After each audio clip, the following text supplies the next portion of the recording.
Just pressed it. Hi. It's not live yet. Okay, we're live. Hey. Hi, friends. Woo! Is there anyone watching us and not the football? Yeah. Wait, what's football? Is it a thing today? What a funny, what a haha Actually, funny. the only reason I know when the Super Bowl is each year is that my wife and I have a Super Bowl tradition. So like at Boston Pizza, which is not anything, it's a Canadian restaurant chain that has nothing to do with Boston. It's owned by the Calgary Flames GM's dad. He started the whole thing. So there's a hockey connection, but it's like your typical like sports bar, like 14-page menu, mostly pizza and pasta. It's super bizarre though, like Boston Pizza, no connection to Boston, and like Boston Is this a paid advertisement? well, they're not known for their pizza. No, it's not. I wish it were. What is this? Why So are you like, telling us about this? Oh, well, right. Your tradition is about Boston they Pizza. have a spicy pierogi pizza, and it's like insane. Like the price is insane. Like a large pizza is $35. It's like what the hell? Like this isn't fancy pizza. This isn't even great pizza. Excuse me. But on Super Bowl Sunday, they discount the pizza. Like it used to be like 2 for 1, and this year, maybe because of the pandemic, it's buy one get the second half off. But we took the plunge, and we just put the rest in the freezer because we don't have friends that we share it with. Like this just feeds us for like 2 months. You know, we just get spicy pierogi pizza once or twice a week until it runs out. Cool. That's our tradition. You don't like it? I mean, it sounds weird, but I guess if you like it, I don't know. What's weird about it? Spicy pierogi pizza. Oh, the pizza itself. I know, right? So there's potatoes. There's I get it. Yeah. Oh, okay. There's cheddar, and they serve it with sour cream. All right. And it's spicy. It's good. Okay. It's like. I'm happy if you're happy. Unlike the other host of this show, I'm just happy for you to eat pizza and enjoy it, and I'm not going to judge what pizza you're eating. So let's. What's your okay? What's my Super Bowl tradition? Well, you could go there, or I was gonna say like, what's your like weird restaurant food that like this food does not jibe with like any way I ever eat or order food. Like this is just a complete one-off. Yeah, I don't think I nothing off the top of my head. I think I'm mainly just ordering like normal stuff. Like I don't think I'm like putting anything extra. Oh, sometimes when I go to the pizza place that you hate, I'll like get a slice of the pizza, that they have on display, but then I'll like make additions. I'll be like, can I have like a vegetarian, but can you throw some green olives on there? And they always like look at me a little bit like, ugh, really? But they, they have to do it. And then I think it's better. That's like the best I got. To management, get fired. Well, they don't. I probably in a pandemic, you would do that. I'd complain to management. You're very demanding. I want to complain to management of PSA, this like grading company. Ryan Krieg sent away I bought this like Ovechkin Young Guns. Let's just clarify. We don't, Elon, casually saying a grading company on like for like university tests or something. Hockey grading. Cards. Yeah. Okay. So I got an OV Young Guns off of like Facebook Marketplace for like a decent enough deal, but still like quite a few $100. Like it wasn't cheap, but it was like, because you could, if you get it graded and it's like a 9 or 10 on PSA, it's worth like thousands of dollars. Like, and I thought it'd be cool to have an OV. And also I thought like this one looked like in good condition. Anyways, I got the card. I like looked at it. I was like, this looks good. I think this is like a 9. Like one of the corners was like a little off. Ryan sends it off. I paid like $60 or whatever it is to like get it graded, because you have to pay more because it's a more valuable card. 6 out of 10 with no reasoning. It's like I'm on tilt about this. I look at it. I walk by it every day. I have it displayed. And I look at it, I'm like, what is wrong with it? I don't know. And they didn't say why. If you're paying $60, the least they could do is give you like a summary. So Beckett does give you a summary of like there's 4 separate things they graded on, but we sent it to PSA because like I think it's cheaper, or like I think it's worth more if it's a high grade. But I think I'm gonna spend another like $60 or $70 and send it to Beckett because maybe you should complain to them. Maybe you should say like, I asked Ryan to email them. Like I need answers. Like you can't just give me 6 out of 10 with no explanation. Like I think I've seen cards. Do you think it's possible that the person who graded it or the company has an interest in keeping the stock of 9 out of 10 Ovechkin Young Guns cards low? Because like maybe they have some stock in it. And if they find another 9 out of 10 Ovi, then that devalues what they have. I mean, obviously anything's possible. That's like a fun conspiracy theory. I feel like to put the whole company reputation, like they're getting paid $60-$70 a pop to grade these cards. I don't think they would put their whole reputation on the line just for their Ovi investments. But I guess anything's possible. I would think that they probably have a reason that I just don't know. Like maybe there's like maybe it's like not centered properly, you know, like I just can't tell, or like I don't even know. I'd like to know. Anyways, okay. Let's do a podcast. I want closure. Like I'll get it. This is ripe. Like this is ripe for conflicts of interest. You've got a hockey card grading company giving no qualitative feedback. I know, man. They're in the pocket of someone. I mean, they're in the pocket of themselves. I think. Like, I don't believe in the conspiracy theory. I think that there probably is a reason. You say conspiracy theory like it's so insanely far-fetched. Like there could be very easily be a conflict of interest here. There could be. I would think if I was running this multi-million-dollar company, I would probably have a very strict rule that not maybe to have a conflict of interest. I also assumed it was not a multi-million. I assumed no, it's huge. It's the biggest one. Shop. Okay, and also it's not a hockey card grading company, right? Hockey card's probably 1% of their. That's probably mostly basketball and baseball and whatever, like the things Americans like. Anyway, okay, let's do the show. Rob in the chat, by the way, agreeing with me. Of course, no, I agree too. Beckett does it. I don't know why people still go to PSA, but we did. No, Rob's agreeing with me about the pizza, the spicy pizza being the best that they have. That's nice. Okay. Thanks, Rob. Thanks, Rob. Maybe I'll try it if they have a vegetarian version. I'll have a pierogi on a pizza. I was going to say I'll keep a slice in my freezer for you for when the pandemic I don't need the bacon. I'll just say to hold the bacon. All right, so let's do this. So Brian, you ready to start the recording? Yeah. Everything's on the right microphone. Double checking now. Oh, my Zoom isn't. Oh. Surprised you didn't catch that one. I don't know, because you're always like, oh yeah, it's just because my microphone's over here. It's on purpose. I don't know. Okay, do I sound better now? Yeah, much better. Great. All right. And your Audacity is on the right microphone? Mm-hmm. Okay, let's start the recording. 3, 2, 1, record. Sorry, I went early. Do you want to do it again? No, whatever. I don't care. Oh, well, I stopped it, so. Okay, 1 sec. Now I have to stop my mistake times program. I have to stop my Audacity. It just set us back 10 minutes. All right, you ready? Okay, 3, 2, 1, record. So I might have been a half second early again, but I kept it going. Okay.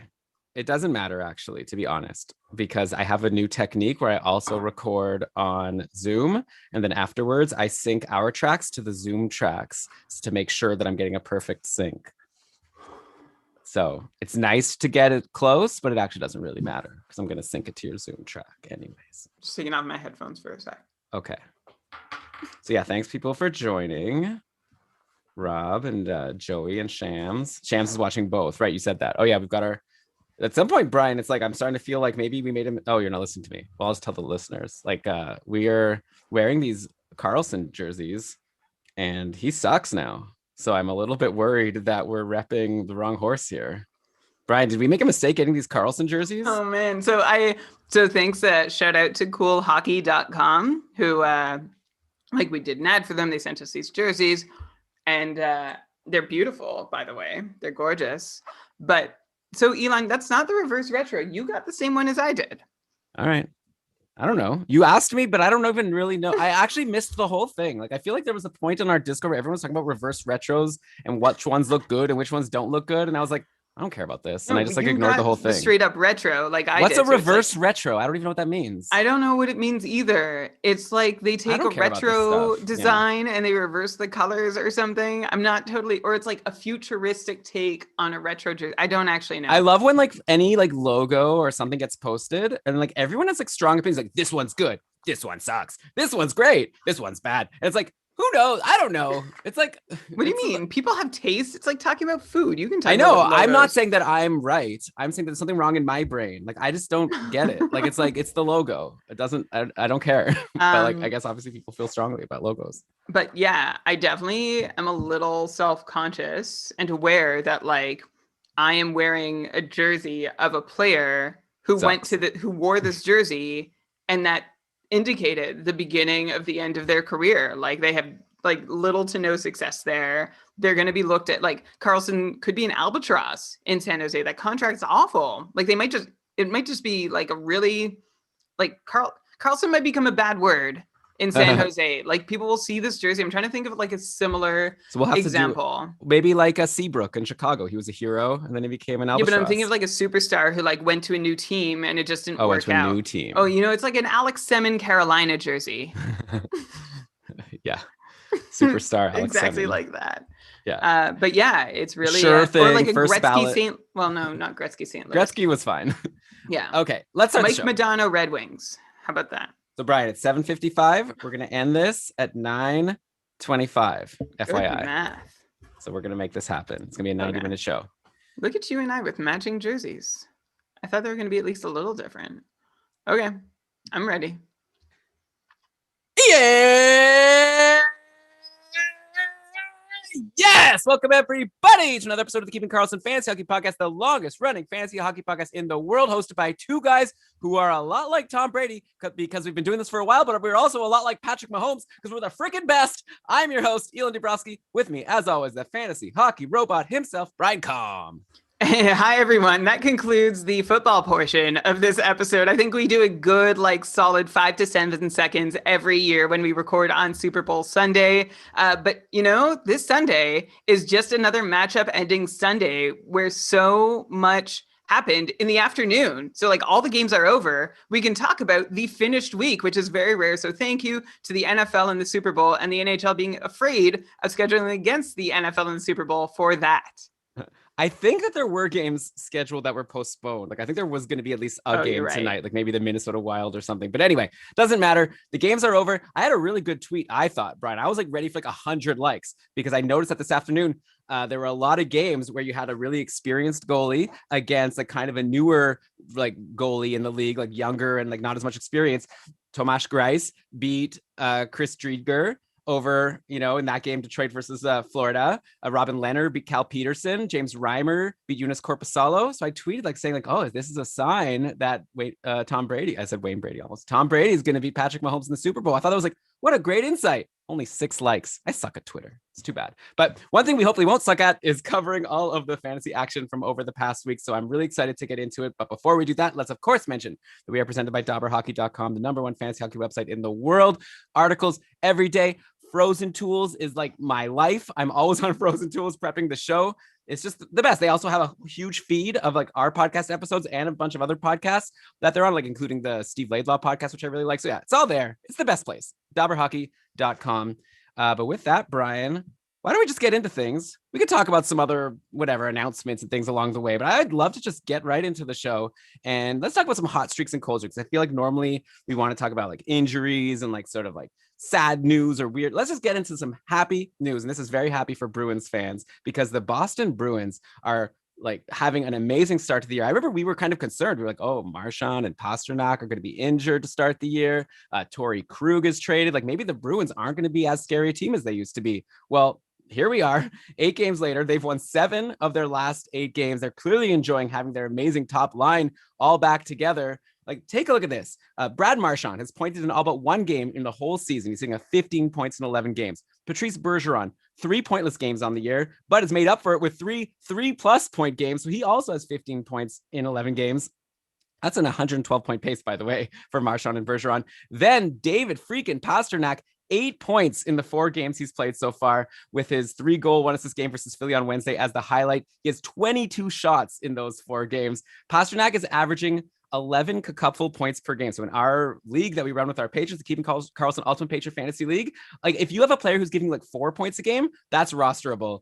David Pasternak is averaging 11. For context, that beats out McDavid, who's next highest with 9.32. And McDavid's having double the points per game this season. McKinnon way down at 6.93. So anyways, obviously it's not a hot take to say that Marchand, Bergeron, and Pasternak are great.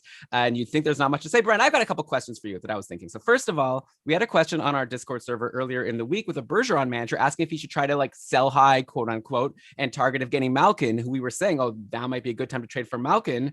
And I was like thinking about it. It was hard for me because I was thinking maybe I just prefer Bergeron. He's having such a great start to the year. So I'm curious to know, Brian, to start the show off, who would you like better if you had the option of keeping Bergeron or trading for Evgeny Malkin at this point, who's, by the way, doing a lot worse, right? Only 6 points in 11 games so far. Yeah, okay. So, right, I said I would prefer Bergeron, or sorry, let me just Right. Okay. So we had this discussion on Discord and there was an offer on the table, Bergeron for Malkin. And I was like, you know what? Give me Malkin. And I get it. It feels like kind of a spicy take at this point of the season with the way things are going. But, researching it more for the show, I still feel comfortable that I would prefer Malkin versus Bergeron. And here's why. First, I'm going to start talking about how Patrice Bergeron, about 15 points, incredible so far. 9 of those 15 points have come on the power play where he is shooting 30% and his team is shooting 30% while he's on the ice. And he has really high points participation too, which is probably not sustainable. For context, in terms of how many power play points we should expect from Bergeron over the season, he's paced for 29 power play points over the last 3 years on an 82-game pace. He's currently pacing for 67 power play points. So we know that's not going to happen. You don't have to look hard at the numbers to realize, okay, no one's scoring 67 power play points in a single season. Also this season, power play points have accounted for 34. Also, in the past 3 seasons, power play points have accounted for 34% of Bergeron's total production. This year, power play points account for 60% of his total production so far. So again, there's this really unsustainable spike happening on the power play, which is lovely and beautiful, but not something I'm going to invest in asset to acquire, because meanwhile, Bergeron's 5-on-5 production, it's still great, but it's also perfectly steady with past seasons. And past seasons have seen paces from Bergeron of 75, 100, and 81 points. Is that like not a bad deal to make for Malkin? Of course not. You could make the deal and feel fine with yourself at the end of the day. But with Malkin, I guess I'm just subscribed to the idea that he's going to be okay in the end, which means that he's going to see something more in line with his last 3 full season paces of 110, 87, and 103 points. Correct me if I'm wrong, Elon. I'm not trying to galaxy brain this or anything. I'm just looking at both players and who the more established producer is, Malkin, then accounting for the unsustainable Bergeron, or the unlikely Malkin starts to the year, and then picking my guy. I think Bergeron's likely ceiling is probably around Malkin's likely floor, as I did, and I think many would have agreed on before the year. And I'm placing my bet that there's no reason to change that preseason assessment, that Malkin can reach his floor this year, and Bergeron won't necessarily exceed his ceiling. This is a deal you could make, trading Malkin for Bergeron, if you feel like Malkin is too risky a hold for your taste. Something to be said for sure for Bergeron being an 80-point guy who, remember, might miss games, right? He's only played 60 or 65 games the last 3 seasons. Yeah, same with Malkin, though. Oh, yeah, okay, fair points. But for my taste, the risk of holding Malkin is low enough that I'm going to hold on to him going for that higher ceiling unless maybe a better offer comes my way. We talked about last week how I would pick, I would consider trading him for one of the 10 guys drafted after him. In my draft, Bergeron was not one of them, and so I would not consider it. Okay, yeah. I mean, you kind of flipped this in the end because I was thinking more. I think the question came from a Bergeron manager wondering if they should trade for Malkin, but either way, it doesn't matter. In the end, you're picking a player. So yeah, if I'm a Bergeron manager, yeah, I trade for Malkin. Yeah, well, exactly, and that's what you said. And I guess for me, it's just like, I wonder if you said you don't want to galaxy brain it. I almost wonder if this is a short season, right? We're going to be done this whole thing in 10 weeks. I think we're going to be in our fantasy playoffs. So, we don't have as much time to just wait for things to normalize.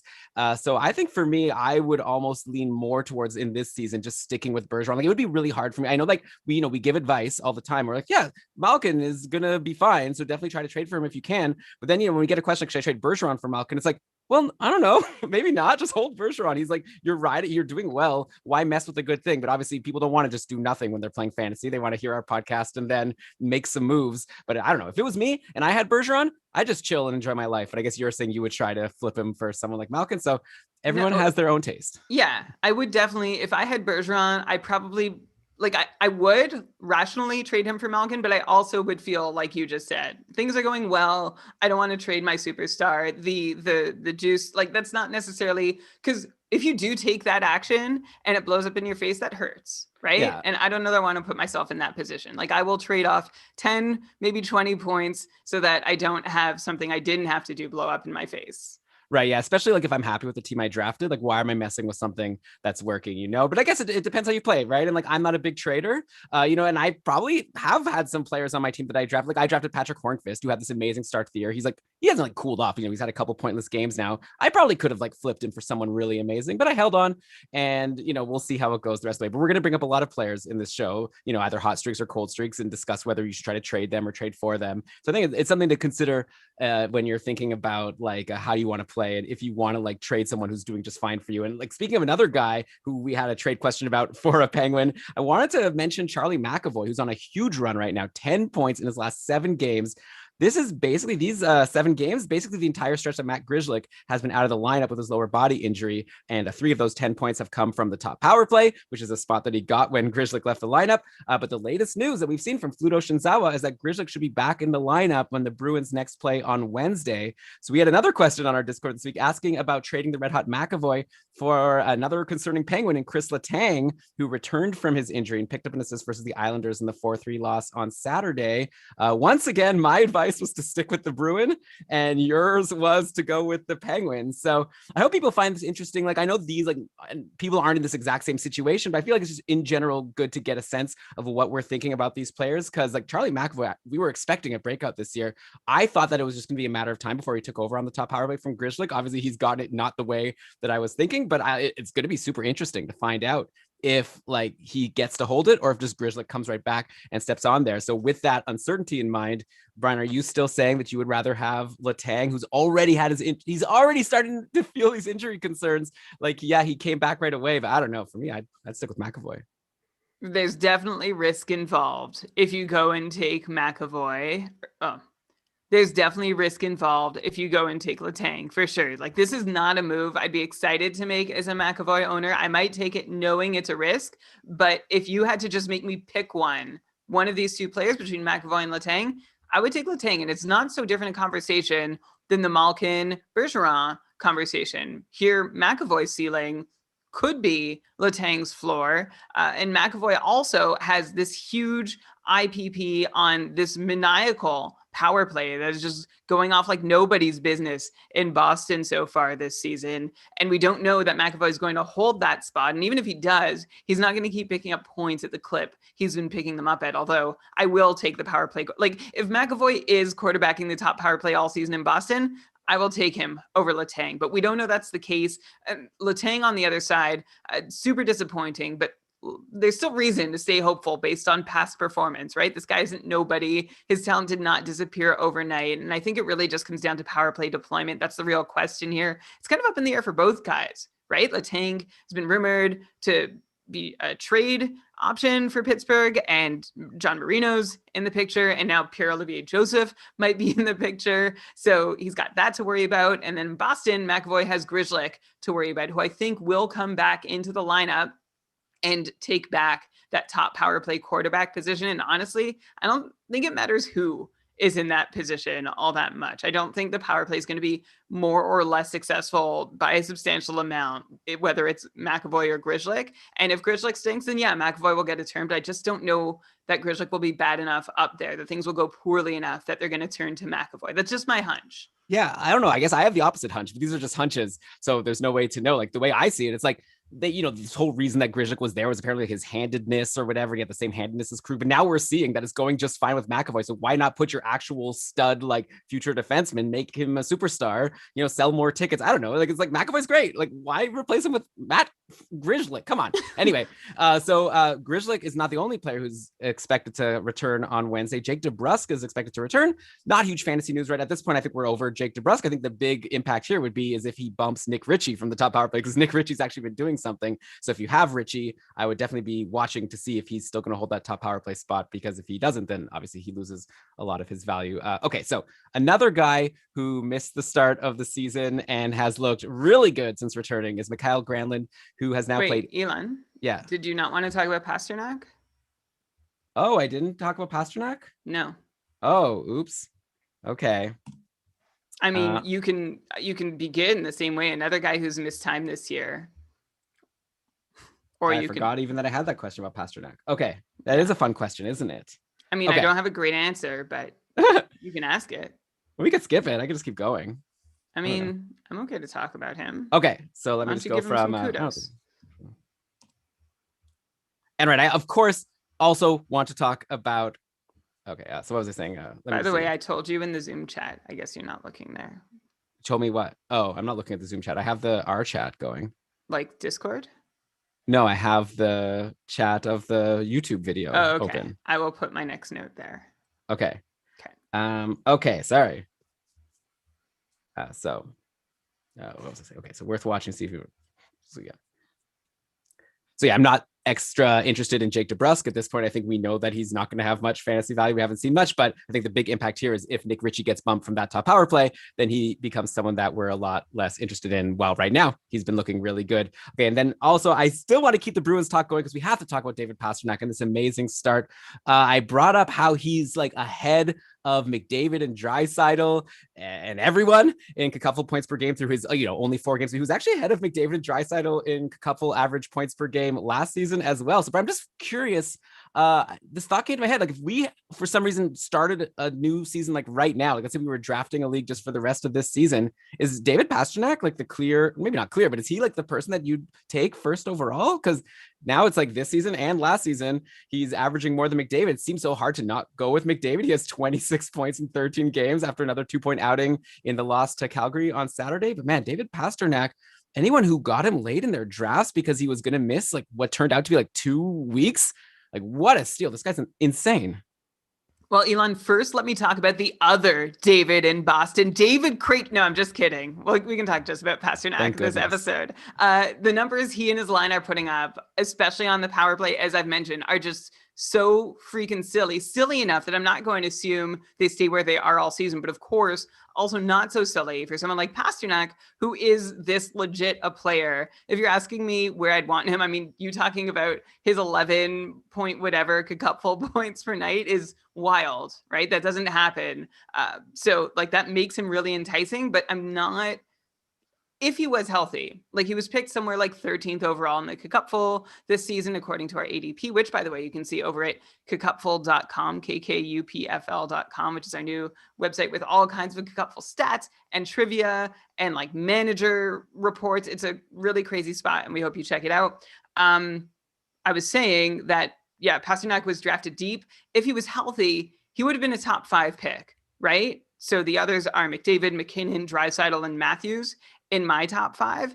And I can't say that he's really moved around in that group too much. I think you could justify him probably anywhere in that order, but I'm not about to move him so far up. But also still acknowledging that, like, if you drafted Pasternak first overall, I might raise an eyebrow. Second overall, I might slightly raise my eyebrow. Third overall, no problem. Yeah, I guess it's the kind of thing, it doesn't really matter. Like if someone takes Pasternak versus McDavid in the end, we're not talking like a huge difference in points. I would probably go McDavid also. And this is not a decision anyone has to make, but I think it'll be fun to watch throughout the rest of the season. See who is going to have the highest average fantasy points per game. McDavid, by the way, just crazy, right? He scores at will while taking all kinds of abuse. I'm loving the highlight packages this season of him going coast to coast, just cutting through everyone and going full speed at the net and usually making like a quick cut or ankle change to fool the goalie and score. I've had so much fun watching McDavid play more often in my time zone this year. That's the gift of the Canadian division to me personally. Yeah, he's awesome. Also, usually when the highlight like zooms in on his face, he's like also like looking in the wrong direction just to psych people out. Like he's insane. He's the best. Okay. Anyways, another guy who's missed the start of the season, but has looked really good since returning. I mean, not as good as Pasternak, obviously, but Mikael Granlund is someone we need to talk about. He's now played 8 games for the Preds. He's put up a cool 6 points. In fact, Coach Hines is clearly liking what he's seen from Granlund so far. He's recently rejigged the lines and he bumped Victor Arvidsson to play with the Dregs at even strength. Like Arvidsson was playing in the last game with Calle Yarncroc and Rocco Grimaldi, but Mikael Granlund is playing on the top line with Philip Forsberg and Matt Duchene. This trio definitely feasted on Sergei Bobrovsky on Thursday in the 6-5 win. Forsberg popped 2 goals and 3 assists. Duchene had a couple goals. Granlund had an assist. Things didn't go as easily on Friday versus Chris, clearly better than Bob Dredger. Driedger. I'm in my head about it. No, you said E. You're changing your mind. I literally have a note here that you told me it's Driedger. Oh, okay. Are you sure? I asked you, and then you said Driedger, and I wrote it down. Hang on, I'm gonna get it in less than 5 seconds. The whole point was to not do it on the show. That's why I asked you before, and you told me the answer. Okay, you're right. They said Driedger. That you already told me this. Okay. Sorry, everyone. No more edits for the rest of the way. The trio definitely feasted on Sergei Bobrovsky on Thursday in the 6-5 win, with Forsberg popping 2 goals and 3 assists. Duchesne had a couple goals. Granlund had an assist. Things didn't go as easily on Friday versus Chris, clearly better than Bob Driedger in the 2-1 loss. But with Duchesne and Granlund only like 42% and 12% rostered, respectively, on Yahoo, is it time for people to take a look if they're available and like jump on them if they are? Like, I think in almost any format, how could you not want Duchesne and Granlund if they're playing with Forsberg and doing so well? I'm just loading their percent owned. It's lagging. Sorry.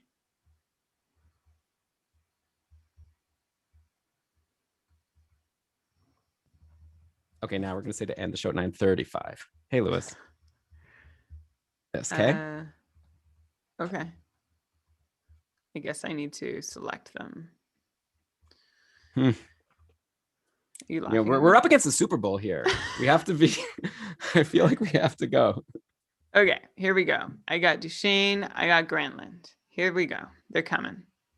Just as soon as the ball stops spinning. Okay. So you asked me about Granlund. I said I said Duchesne and Granlund. I said should people jump to grab these guys after they're playing with Forsberg? Yeah. Okay. So yes and no is my answer. And by the way, you mentioned the Yahoo percent rostered numbers over at cacupful.com. I can tell you, using the charts there, that Mikael Granlund is rostered in 96% of the 23 Cacupful divisions, and Duchesne is rostered in 87% of the Cacupful division. So if you trust that people in the Cacupful know what they're doing, then yes, you should absolutely go out and roster these guys. And honestly, I think in any moderately deep league, you should be interested in both Granlund and Duchesne. I'll start with Granlund first, and just taking a trip down memory lane to remember that he had a nice little run last year towards the pause. Granlund with 12 points in 14 games towards the end of last season. Some of that came alongside Philip Forsberg.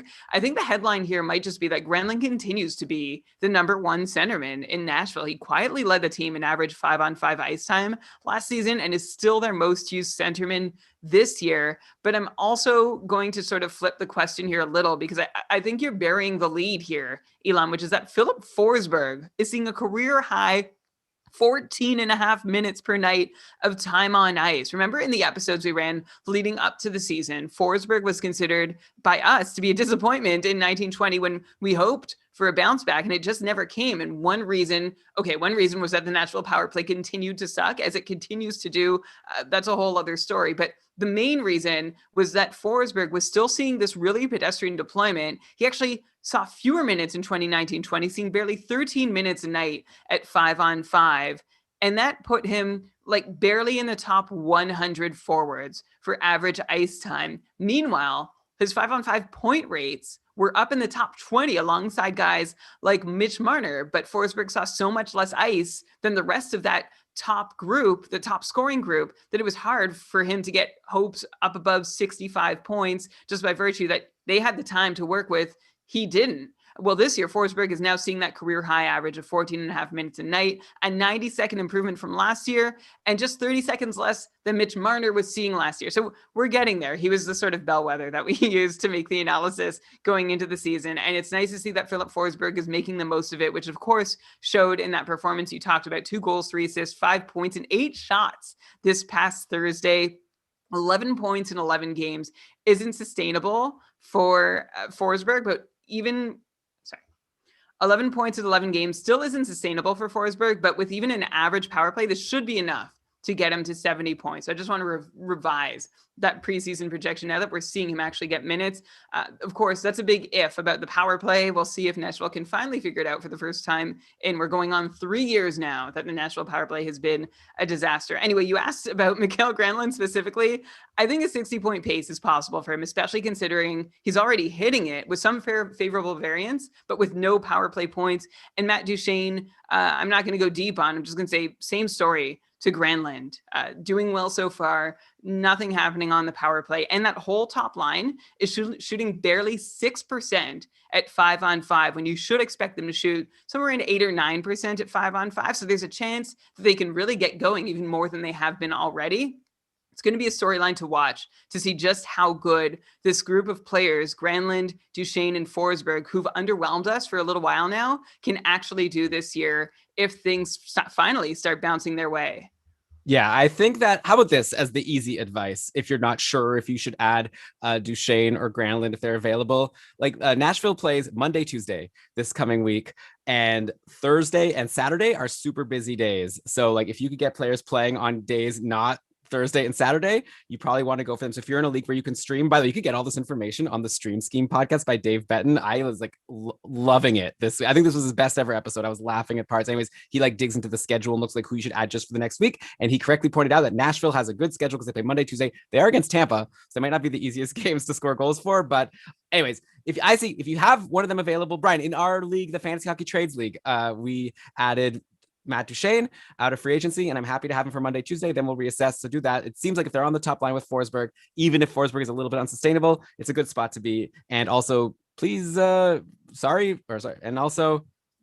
if you have Victor Arvidsson, because if he's going to stick not with Forsberg, then things might not continue. Like he started the year really well, but it started to slow down, and it makes sense why. I actually had a trade offer in the cupful.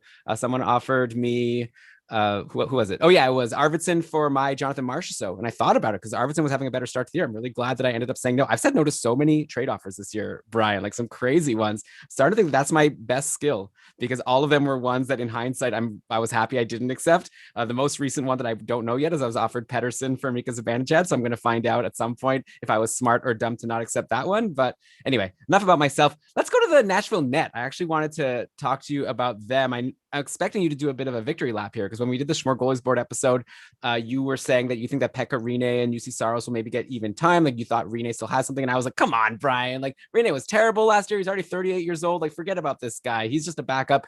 But right now, UC Saros not doing very well.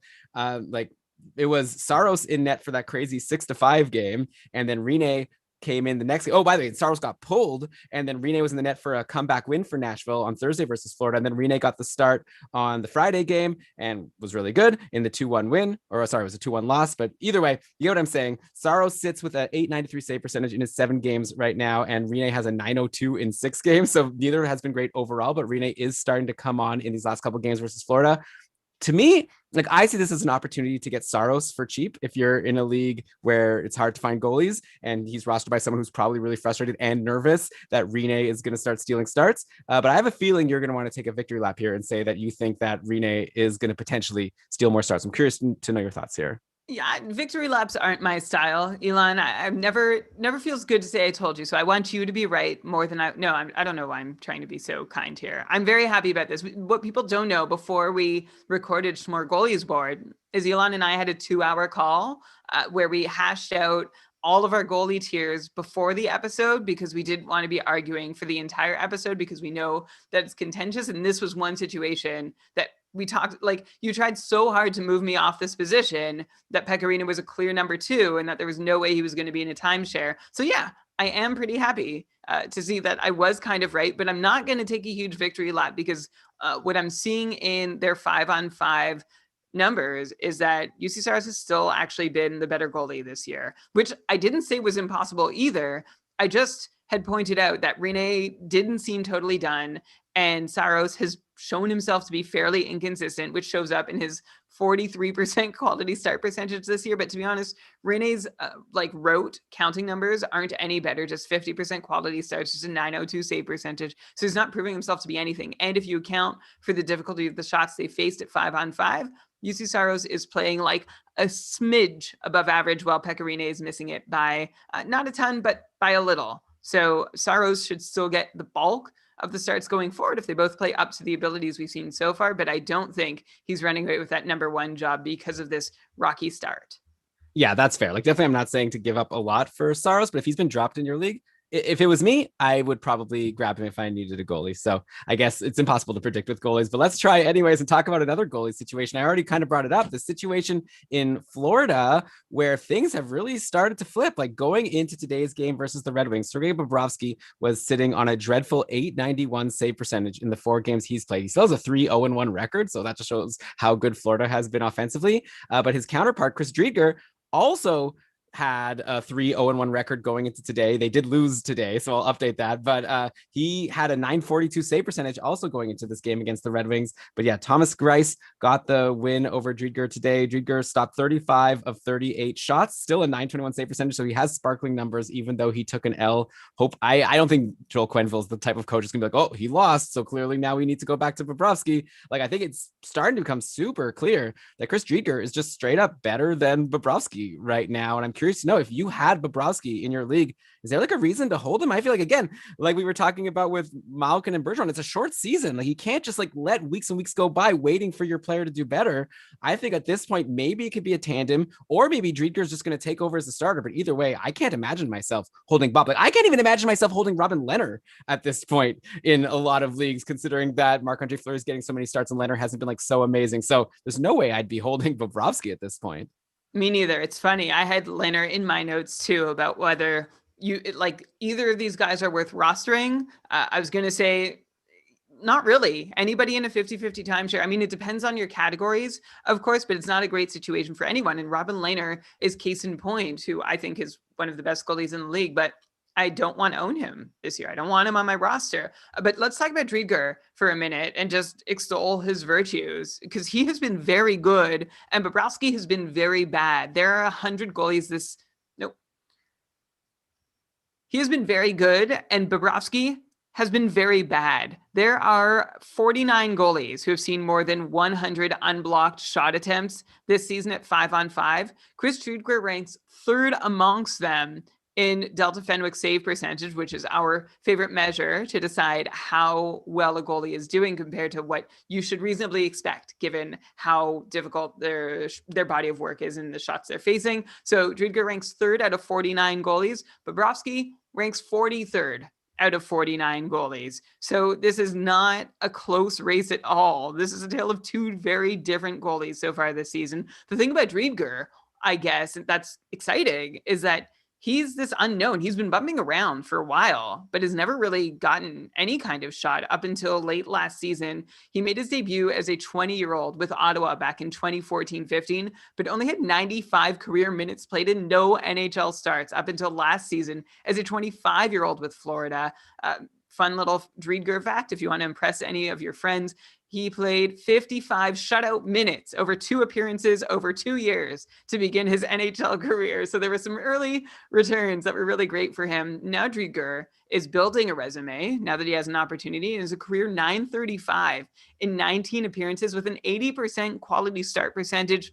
This is all a small sample. We're not going to draw any large conclusions, but it is so funny that when Bobrovsky was acquired by Florida, we're like, okay, Bobrovsky and Spencer Knight and whoever else is in the picture, like, is just throwaway. And Driedger all of a sudden seems to be the best option at the moment, especially if I'm looking for rates and nothing else in my league. Then I look at Driedger. But if I'm looking for volume, that 50-50 timeshare that I expect to continue, even if he does drastically outplay Bobrovsky, makes him really tough to actually roster if you're losing out on saves. Oh, okay. So I don't see it that way. Like, I see it more like Bobrovsky you drop because he's like at best a 50-50 guy. But I think that it's possible. Like, Driedger is doing so much better. Florida isn't a bad team. They don't have a reason to, try to get Bob's game back. Like, this all of a sudden is a team that's won a lot of games to start the year. And maybe Coach Quenneville is like, I don't care about this Bobrovsky contract. I'm going to try to win as many games as I can. And I'm going to play the better goalie. So at this point, I'd grab Driedger and ride it. Yeah, but like, for sure he's not going to get every game. Like, it's not like a Edmonton situation where they're just going to play Koskinen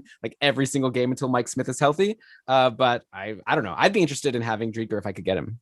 That's a really good point, Elon. I agree. So yeah, if the question is whether to hold Bobrovsky, I wouldn't. And if the question is whether to give Driedger a try on your roster, I would. Yeah, okay. And then speaking of the Panthers, like I said, Very strong start to the year. Going into today's game, Huberdeau and Barkov had 12 and 11 points respectively in the 8 games they had played. Carter Verhaeghe playing on the top line with Barkov and Duclair 9 points in 8 games. So I guess no points today for Verhaeghe. So you can make that 9 points in 9 games. Still pretty good. Patrick Hornqvist had 8 points in 8 games going into today. Duclair 6 assists in 8 games, but he's now pointless in 4. So actually, I'm starting to wonder if maybe Anthony Duclair, like if Quenneville decides to shake things up, hey, they just lost to Detroit, so maybe that's a good reason to maybe change things around. I wonder if maybe Duclair is going to be the one to get bumped since he's the coldest right now, maybe for like a Frank Vetrano. But anyways, that's just speculation. Who knows what's going to happen? But right now, like if you have like a Verhaeghe out there, he's someone I would definitely be interested in because Barkov is clearly showing that he's on this other level. Same with Huberdeau. You want to have someone playing with either of those guys. So, I'd be interested in actually getting your take on like if those Nashville guys are available, if you could pick up Granlund or you could pick up Carter Verhaeghe, which way would you go? Well, first off, I'm surprised you're not asking me who's Carter Verhaeghe. No, we already did that a couple weeks ago. Oh, okay. Well, I'm going to remind you. Can I remind you? I mean, okay, I remember, but you could tell me he was on Tampa last year. I remember, and he said he had low minutes, but this year he's seeing many high minutes. Was this with Laidlaw or with me? I don't remember. I don't know. Someone told me this. Okay, so for anybody who might have forgotten, such as myself, Verhaeghe was drafted in the third round, 82nd overall by Toronto in 2013, and had 130 points in 134 AHL games with Syracuse, where he fought to get to after having spent some time in the ECHL. And now in Florida, he's seeing twice as many minutes as he saw last year as a 24-year-old rookie when he saw just 9 minutes a night in Tampa. Now he's seeing 18 minutes a night in Florida. And by the way, in Tampa, with 9 minutes a night, saw 21 points in 52 games, which frankly isn't all that bad for Verhaeghe when you account for how little he played. So yeah, this guy looks like he could be a player. That said, in terms of rostering, just a couple caveats to consider. Only 15 shots so far, 6 goals on 15 shots. So that shooting percentage is not sustainable. He has no power play role. He takes fewer than 2 shots per game. So there's going to be some regression. And when there's that regression, there's also not going to be a lot of any other category filling happening. So it's kind of going to be like a dead spot on your roster on the nights where he doesn't point. For this reason, I think I'd prefer the Nashville guys over him, but I could see Verhaeghe being a decent season-long third wheel type kind of player to hold somewhere around like a Zach Hyman or even a Zach Kassian type where, you have them like in the past where you would take this guy because they're playing with a superstar who can carry them and they'll get points just by virtue of playing so often with this player. Yeah, and like definitely I would hope that he'd be more like the Hyman and less like the Kassian for this year. But yeah, there has been times in the past where Kassian's been really valuable when he was playing with McDavid and clicking.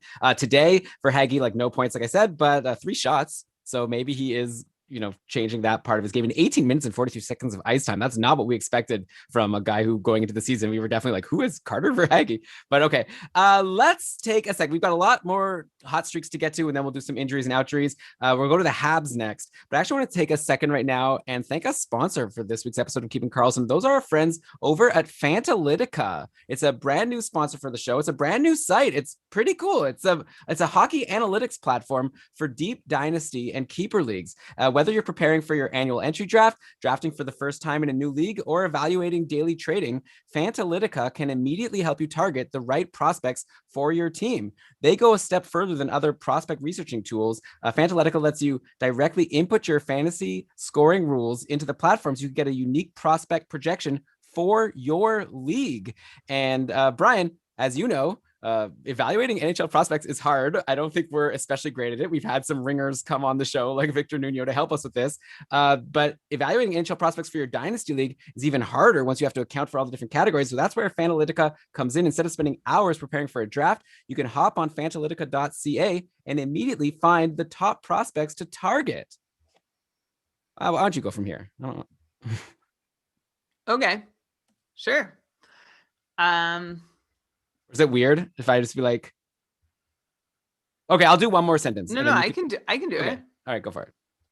Yeah, we've been playing around with the tool recently, Elon, and there's some really neat data in there, like you said, to help you make decisions for drafting and for trading. And it's also a really useful site if you want to find like those really deep gems. It's hard to know what to make of prospects in the 4th, 5th, 6th, or 7th round, but Fantalytica is your ringer right? We have our people that we can come on and interview on the show and get their personal opinions, but Fantalytica has so much data in one place and has its own algorithm to help you figure out exactly where a player is going. They've used these algorithms to, like on previous prospects who are now NHL stars. Fantalytica found Braden Point, Victor Arvidsson, Sebastian Aho, and many more players before they became NHL players and saw their value. And you have the opportunity to do that too now with Fantalytica. All you need to do is head on over to fantalytica.tech. That's fantalytica.tech to try out the demo tool. And if you like supporting the podcast, you can also try out the demo tool. And if you like it and you want to support the podcast too, you can subscribe with a 20% discount code on the annual plan using the code Karlsson20. That's like Eric's last name, Karlsson. Then the number's 20. Why don't you go ahead, give it a go today over at fantalytica.tech. Try it out. You won't be disappointed. Yeah, and you'll see the link there in our show notes with that offer code. Okay, so yeah, like I said, Brian, we're going to talk about the Habs in just a sec. So talk to you soon. Ben is so good at that, by the way. Yeah, much better than me. I don't know what that was. Talk to you soon. Talk okay. to you soon. You say, why don't you just leave it blank and then you could say, welcome back. Okay, sure. And let's get back into it or something. All right. Welcome back, everybody, for the second 2/3 of the Keep It Karlsson Fantasy Hockey Podcast.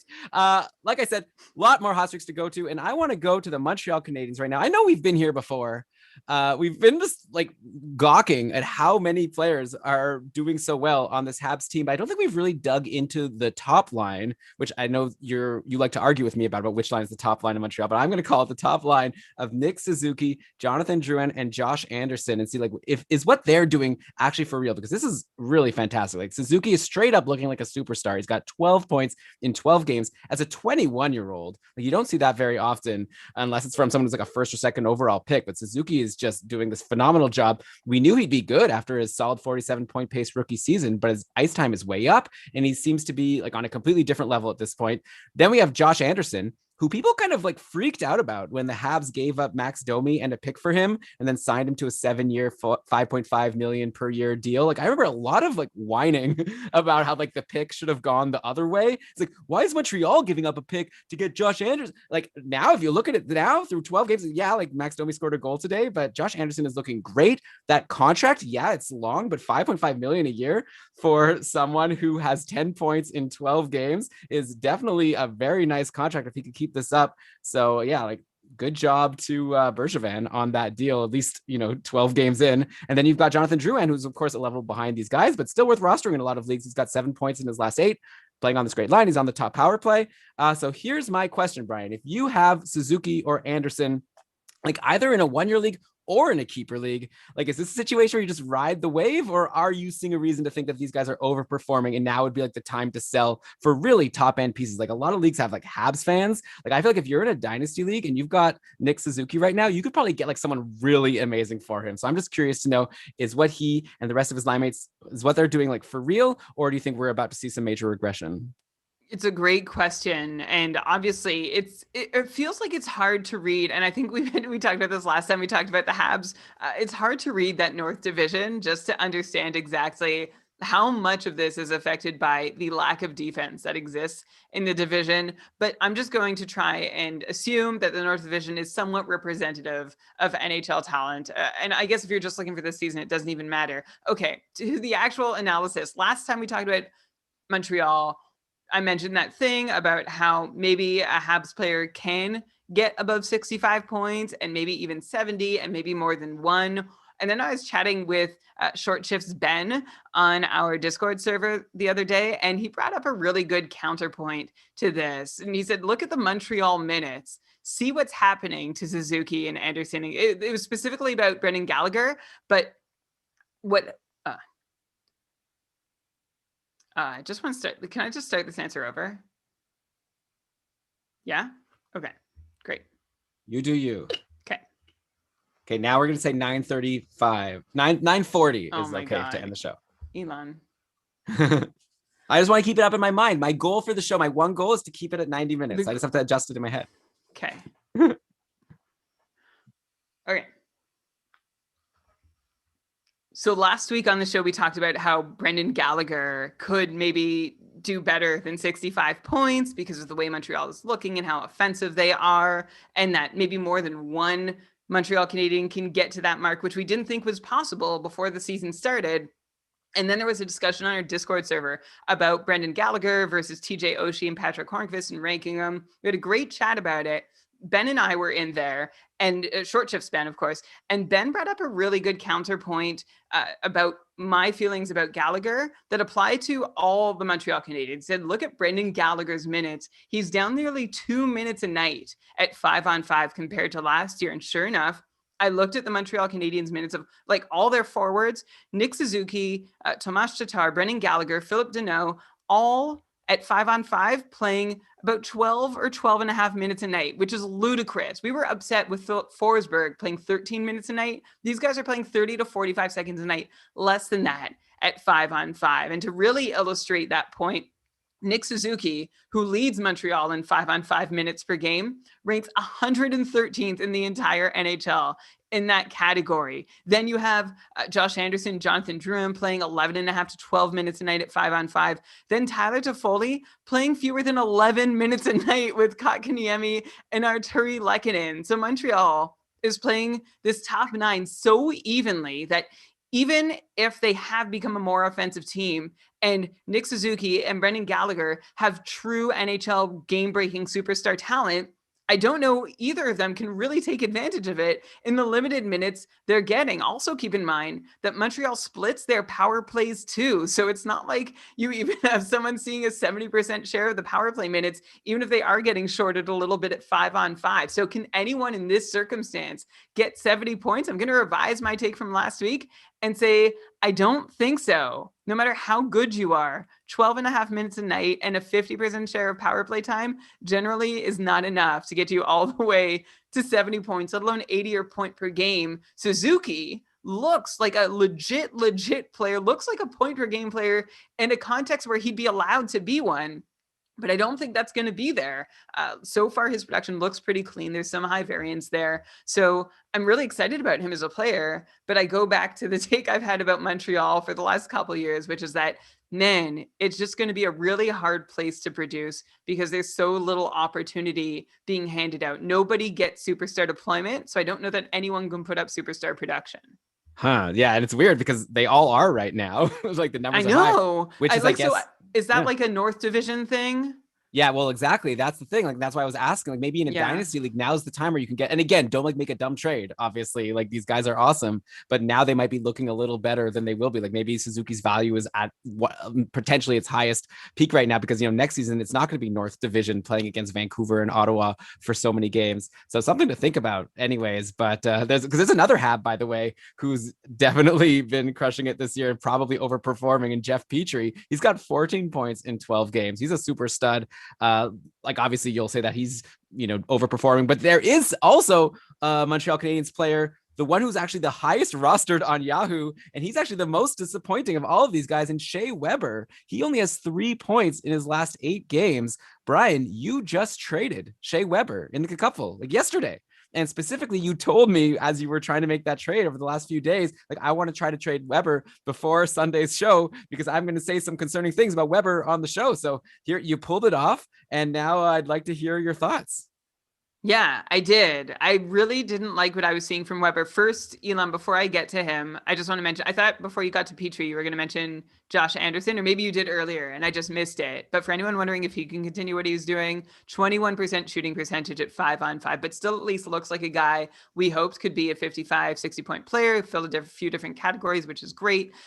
Jeff Petrie, I want to talk about him too. Should I talk about Weber first? Just do, Brian, the platform is yours here. Do what you like. Okay, I'm going to work my way down to Shea Weber. Now that we've teased, I'm going to go, okay, Jeff Petrie going crazy right now, right? 6 goals on 32 shots, 21% shooting percentage at 5-on-5, which is crazy for a forward in most cases, even crazier for a defenseman, and seek a 14% on-ice shooting percentage, which is also the case somewhat for Suzuki and Anderson. Usually your on-ice shooting percentage, I mentioned earlier, 8 is like the low end of what's reasonable. 10 is generally the high end, so 14% is quite high. So Petrie is doing all this amazing production while getting these crazy percentages and also playing 3 minutes less per night at 5-on-5. What's happening to the forwards in Montreal? Happening to the defense too. These guys are just losing minutes left and right, which means I wonder if they're going to be in really great shape come the playoffs, if they're really, meeting out minutes carefully and staying rested. But anyway, all these numbers for Jeff Petrie to me scream sell high. If you find someone who thinks that Petrie is really broken, the 45-point power play split time quarterback, lovely peripheral mold he's made for himself, which is great. That's super valuable. But if you find anyone who thinks he's evolved into doing all that while scoring 60 or 70 points in a season, you might be able to trade him. You also should keep in mind that he's seeing less time on ice to rack up those peripherals too. Elon, you had a request before the show started, which was that I name players who you could sell high for Jeff Petrie, right? Well, yeah, I was just thinking, like, if you're saying sell high, it's like he's doing so well. Like, I don't want someone to be like, hey, I listened to you and I sold high and I got Ryan Ellis, and then I'll be like, no, that wasn't right. So like, maybe we could just give some people, like, I don't know, like off the top of my head, we were talking about it before already, so I just throw out there, like, yeah, I think we're talking about like reach like really high, right? Like if you can get like a Cale Makar or like a Brent Burns, yeah, something like that. Yeah, so when I say sell high, I mean, look at the players that were drafted before him in your draft for his starters, because we're still close enough to the draft that you can use that value when trying to figure out what a player is worth. Or look at the players who are scoring in the top range of your league, or look at the players who had great preseason rankings but are struggling so far. Those would be the targets in a Jeff Petrie sell high. We need like Darlene, like if you want to go for it, go for it. Maybe some more realistic targets might be guys like Brent Burns and Alex Pietrangelo, Morgan Riley. Like you just want to see if you can get better value than the player he's honestly been for the last several years, which I don't see changing, plus fewer minutes. Again, I can't say that enough. So so that's the story with Petrie. And then the difference between him and Shea Weber, aside from the fact that Petrie is producing and Weber's not, is that Petrie has kept his rate stats steady this season. So in the time he's played, he's been as effective, but Shea Weber has not done that. Shea Weber has seen a drop of 2 minutes a night in his 5-on-5 ice time, and his shot rates are in a free fall. He's gone from 7 shots per 60 down to 3 shots per 60, 14 shot attempts per 60 down to 8 shot attempts per 60. These are massive. Sometimes it's like a 1 or 2 shot or shot attempt drop, and like that's forgivable. This so far isn't. He also has seen drops in his scoring chance numbers, his expected goals rates. They all look really piddly compared to what he's done in the past, frankly, compared to anything. And then beyond the offense, Shea Weber is hitting and blocking less per 60 minutes than usual. So Weber has fewer minutes, fewer numbers, lower numbers in his rate stats in those minutes. Plus, he's still in that split power play situation. I felt like it was time to pull the shoot on him. Of course, the question is, who did I trade him for? So the trade was Weber and Evander Kane for Brent Burns and Sean Monahan. So like I liked going for Brent Burns with Shea Weber. That was the idea, upgrade there. And then I think I downgraded from Evander Kane to Sean Monahan. And I could have been patient with Shea Weber, but I have enough risk on my roster with Malkin right now, who I believe will recover. And I mentioned this because I also can believe the same to be true about Shea Weber, that so far we're just seeing like some wacky samples. It's still early in the season. Maybe he won't get those minutes back, but maybe his rate stats will at least return to where they were. But I just was a little afraid that he wouldn't, and then I'd be left holding the bag. So I'm happy to have just one super risky high-end guy on my team now instead of 2 with Shea Weber, or even 3 if you count Evander Kane amongst those. Also, by the way, just in this Weber analysis, I should do a shout out to John Newholt, who is our one of the minds behind Cacupful.com and one of our hosts for the Cacupful Stat Attack. He mentioned on the Discord server that he was trying to trade Shea Weber, and I was like, I own Shea Weber. Why should I trade Shea Weber?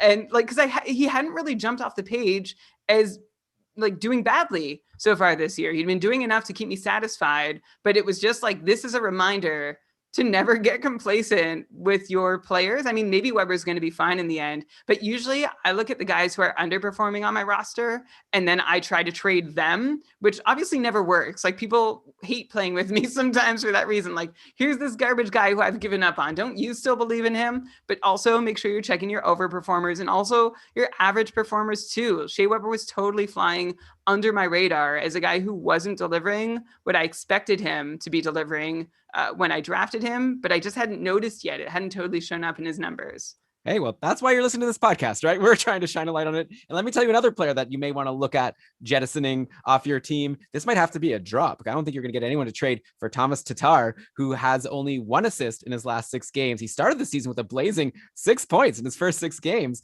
But like I said, he's super cold now. Also, he saw only 13 minutes and 43 seconds of ice time on Saturday versus Ottawa, which was his lowest of the season. So I don't know if he's in the doghouse or something. But this guy put up a 74-point pace last season. But at this point, I feel like there are like 5 or 6 Habs forwards that I'd take over Tatar at this point. So, Brian, are we approaching snoozer territory? Obviously, it depends how deep the league is. But like I mentioned, Drouin earlier, who's on this line with Suzuki, also getting the majority of the power play time. I know you keep saying it's a split, but it's still like a 60-40 split. Like the Drouin and Suzuki power play is seeing more power play time in the second unit.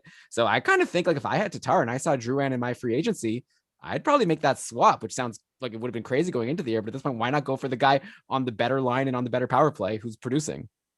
Yeah, I think I'm with you. Tatar hasn't been very exciting to me. He's actually seen his minutes not drop a ton, just 45 seconds at 5-on-5. Just want to add that in because I've been talking about that for every other Montreal Canadian. Also, though, Tatar doesn't seem particularly snake bitten. So I think what he's doing isn't awful for his limited deployment, but it seems like he is having a bit of a hard time. There are some little flags that suggest to me that he could do better, like just due to variance. He has no secondary assists at 5-on-5 so far. That might be a bit unfair, as is his on-ice shooting percentage at 5-on-5. It's down below 7%. So Tatar is better than the 48-point pace he's got so far. Maybe he's still on the top line. Sure, you can slice the 2 power plays however you want. Suzuki's on one, Gallagher's on the other. So to me, they both seem equally powerful. And I don't know that one will reliably get more minutes than the other. But you're asking me if I would drop Tatar for Drouin?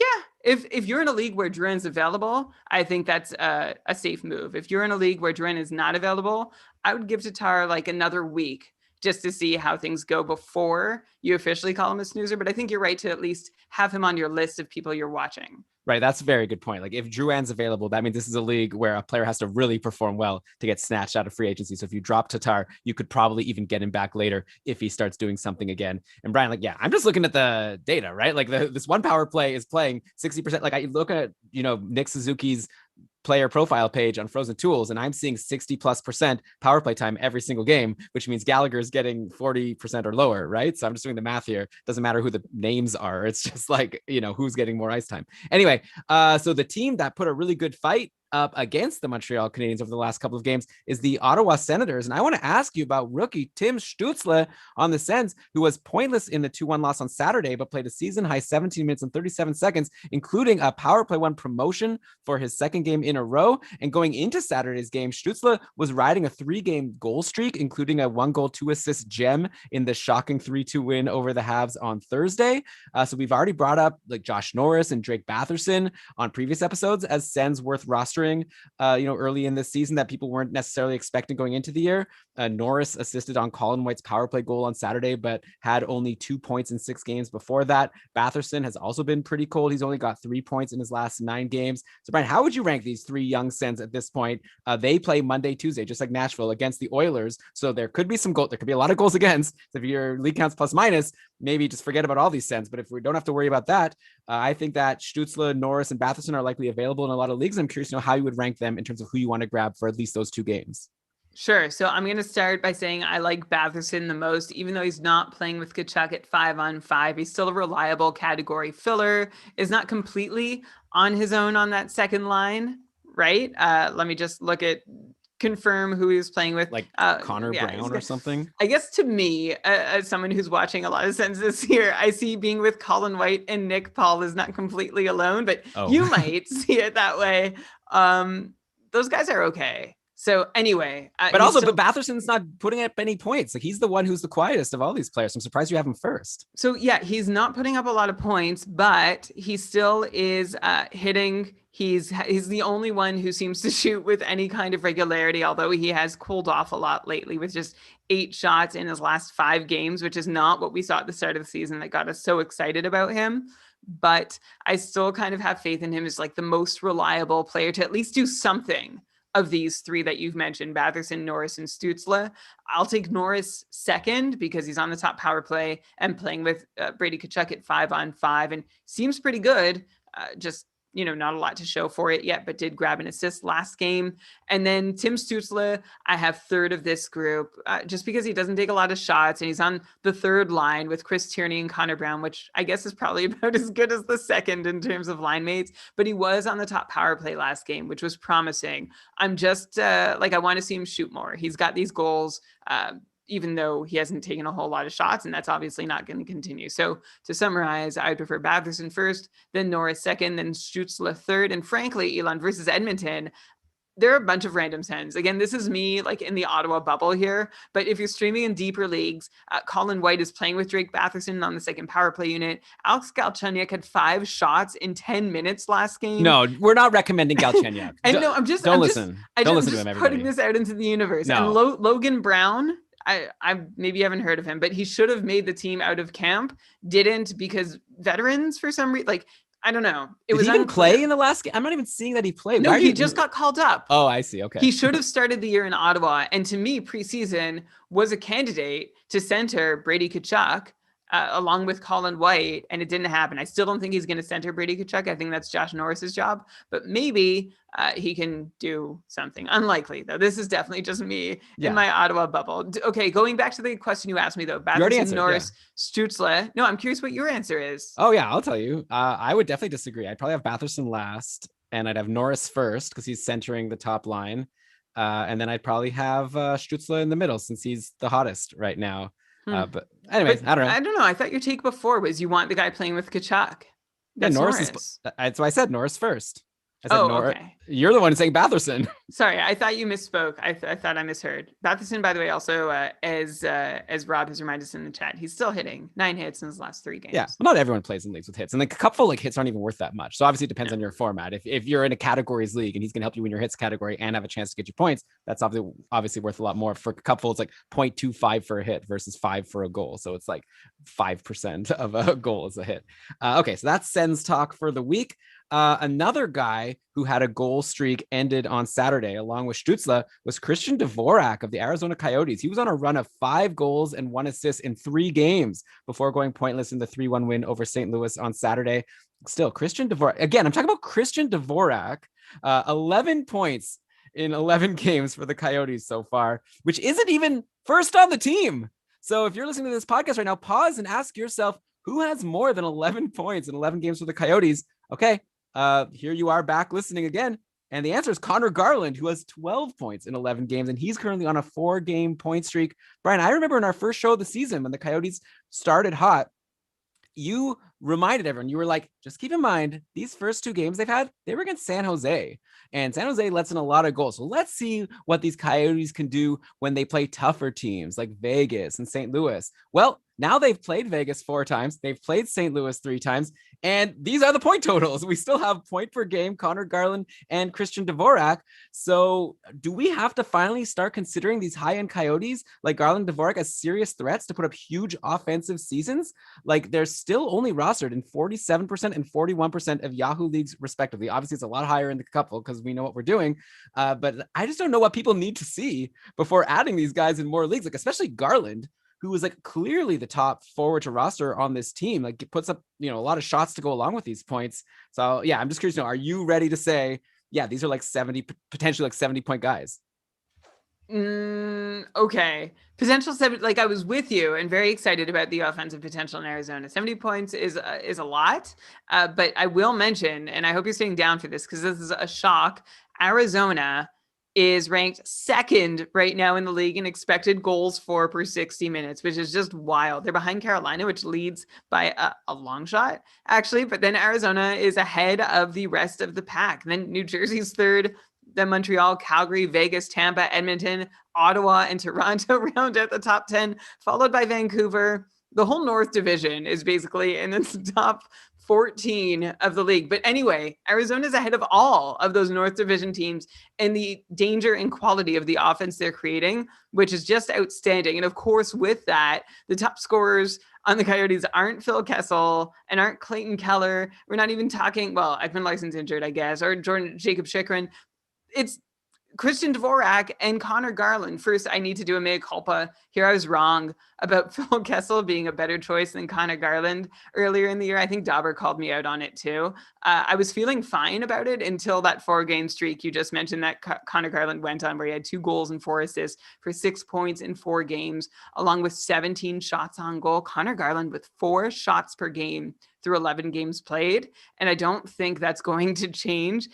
If you're asking me about whether Garland's production is sustainable, his on-ice shooting percentage is high by a little bit, but whatever. Like, he looks really good. He's still only seeing 12 and a half minutes a night at 5-on-5 though. So keep in mind what I said about the Habs, who are seeing the same amounts, many of who I think are probably better than Connor Garland. So 70 points is a stretch.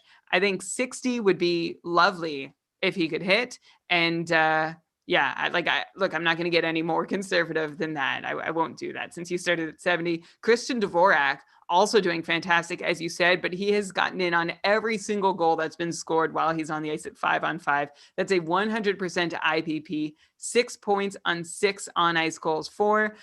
He himself has 5 goals on his last 12 shots, so we know that's not a sustainable way to score goals.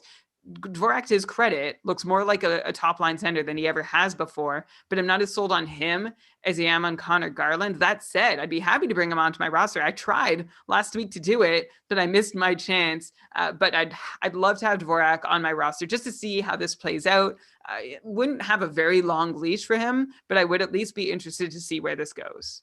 Yeah, the tricky thing is Arizona's schedule next week. They play Monday and then not again until Saturday, which is a super busy day. So yeah, I wonder, like, if you have like Dvorak, can you like get that Monday game and then risk dropping him and then adding him back like later because no one will want him? So I don't know. It obviously depends on your league, but these guys looking really good. And you know, like Garland specifically, like we said, he's now 48% right. He's gone up 1% since I prepped this show, still less than 50%. I'm going to steal a line from Dave Betton's stream scheme. I think if you're in a league where Connor Garland is a free agent, you're probably in a clown league. And as Dave always said, it's okay to be in a clown league as long as you win it. So you definitely want to grab Connor Garland if he's available. There's no excuse to not have him on your roster. Like Brian said, he's taking so many shots. He's amazing. You're muted. Sorry. I'm just loading his percent rostered in the Cupful. 100, obviously. You don't even have to look. Or well, I want Dvorak's too. Okay. It's slow. It's got a lot of data. There's a lot of data. I'll give it another 10 seconds and then we'll. The whole chart reset because I hadn't used it. Next time I'll do this during prep. Yeah.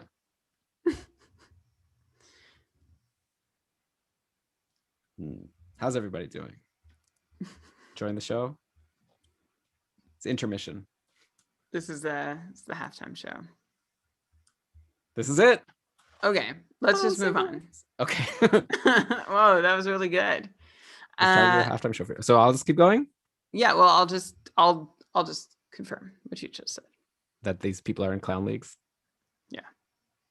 Yeah, Connor Garland should be owned in all leagues, and he is in the Cupful 100% rostered. Christian Dvorak is more of like a stream wait and see type, as I think I just finished saying, but he is rostered in 96% of the Cupful divisions. So both of them, Garland worth a roster spot and Dvorak worth a shot. Yeah, I'm going to be honest. Dvorak, I believe, is not rostered in Cupful Tier 1 Sweden right now. He was dropped and he like isn't available to add for tomorrow for Monday's game. So I think it's going to be a real game of chicken because anyone who, again, like I said, adds him can't get him until Tuesday at the earliest. And then Arizona doesn't play until Saturday and everyone's roster is probably already full on Saturday. So someone's going to grab him and probably enjoy him for a while. But I don't know. Might be me, might not. It'll be tough for me to bid on him next week because I just want to win right now. I can't think 2 matchups ahead. Okay, let's go to Calgary now, where the Flames lit up poor Mikko Koskinen on Saturday in the 6-4 win. Multi-point games for everybody, like Gaudreau, Monahan, Mangiapane, Backlund, Dubé, Giordano, even Milan Lucic had a multi-point game. So far, it's looking like Gaudreau, Monahan, and Lindholm are all on track for nice bounce-back seasons with 13, 12, and 10 points in 11 games, respectively. Brian, like you said, you just traded for Monahan. So I take it you think this offensive output from their top guys is at least somewhat for real. Like you said that you think that maybe you took a bit of a downgrade from Evander Kane to Sean Monahan, but I mean, I don't know, like North Division, this top line back scoring, like the way Monahan was a couple years ago, I think that was better than Evander Kane. For sure, but I still don't know he's quite back there where he was. There's some red flags with Monahan. Again, yeah, he was the downgrade pace in the deal. He was the downgrade piece in the deal where I upgraded Shea Weber to Brent Burns. But I guess I've liked what I've seen from Monahan well enough. Not to say I think he's a sure shot to hold the 75-point pace he's on. Going into last night, which was Saturday night, Monahan had just 1 point in 5 games after starting this season on a really nice 5-game point streak. He's also down nearly 2 minutes a night at 5-on-5 and getting positive variant. So honestly, the numbers aren't so encouraging that with all this positive variance, a guy like Sean Monahan is still looking at best like a 75-point player. And I don't think that's truly what he looks like. I think inconsistency is part of the deal with Sean Monahan, but I think so long as you keep your expectations tempered for a decent season, I think he should be able to meet them. If he can just pace for 65 points, I will be fine with Sean Monahan. Plus, if you're looking in the short term, which I guess I'm getting excited about him as much as I can since I just acquired him, Calgary is about to play Vancouver and Edmonton for 6 straight games following Tuesday's tilt with Winnipeg. So that actually brings up another point that it might be a good time to stream in some of these other Calgary guys that might be hanging around in your leagues, like Mikael Backlund or Mangiapane or Dylan Dubé types. Yeah, no, definitely. Maybe like Lucic would be a step too far, but some of these others, you could check the lines at gamedaylinetweets.com. But like, who even cares? Like, I don't even know if Mangiapane was on like a great line in yesterday's game or Backlund, but they still produce. So yeah, maybe just get these Flames because they're playing against, like you said, the Oilers and the Canucks, who are teams that are, I guess, easier to score on than a lot of them. Yeah, Mangiapane was playing with Backlund and Lucic, and Dubé was playing with Tkachuk and Lindholm. So that's a better spot for him to be. Sam Bennett was playing on the top line with Gaudreau and Monahan, and he scored a goal on 3 shots. He only played 11 and a half minutes, though. I guess you could take a swing on him. Maybe I'd take a swing on him before Mangiapane. Remember, he recently asked for a trade and is now getting an opportunity either to stay or just to be showcased to be traded. But I gave up on Sam Bennett a while ago. Yeah, for sure. And like I've started to like not care as much about lines as I used to. This is a slow change for me. I feel like I need to see someone on a good line and actually doing something there. And it seems like Calgary's switching things up a lot. Like on last episode, I think you were talking about Mangiapane playing with Gaudreau and Monahan, and that's already not the case anymore. So I wouldn't like be like, oh, Sam Bennett's with Gaudreau and Monahan, so go and grab him, because that could change like mid-game. So, but yeah, he scored a goal in the last game, and maybe they're showcasing him. So that's a reason to grab him or one of these other random Flames. I want to bring up another player on the Flames, a defenseman who is not making me so happy right now. Rasmus Andersson couldn't manage a single point in Saturday's 6-goal fest. He's actually now pointless in 5 games. He started the season so hot, 5 points in his first 6. But like I said, now he's pointless in 5. Brian, what's going on with Rasmus Andersson? Is he turning into someone that you can stream out for the current hot defenseman in free agency, or are we still like high on him? And are we considering, as long as he's on that top power, he's still quarterback in the top power play, right? So is he the kind of guy you just hold while he's there, even if he's cold? I'm going to offer you a note right out of your book. You wanted to sell high option for me for Jeff Petrie. Who's the hot defenseman available in free agency for Rasmus Andersson that you're asking me if I should replace him with? Yeah, well, the thing is, I actually messaged you before the show to come up with someone. You're just like putting me right on the spot here.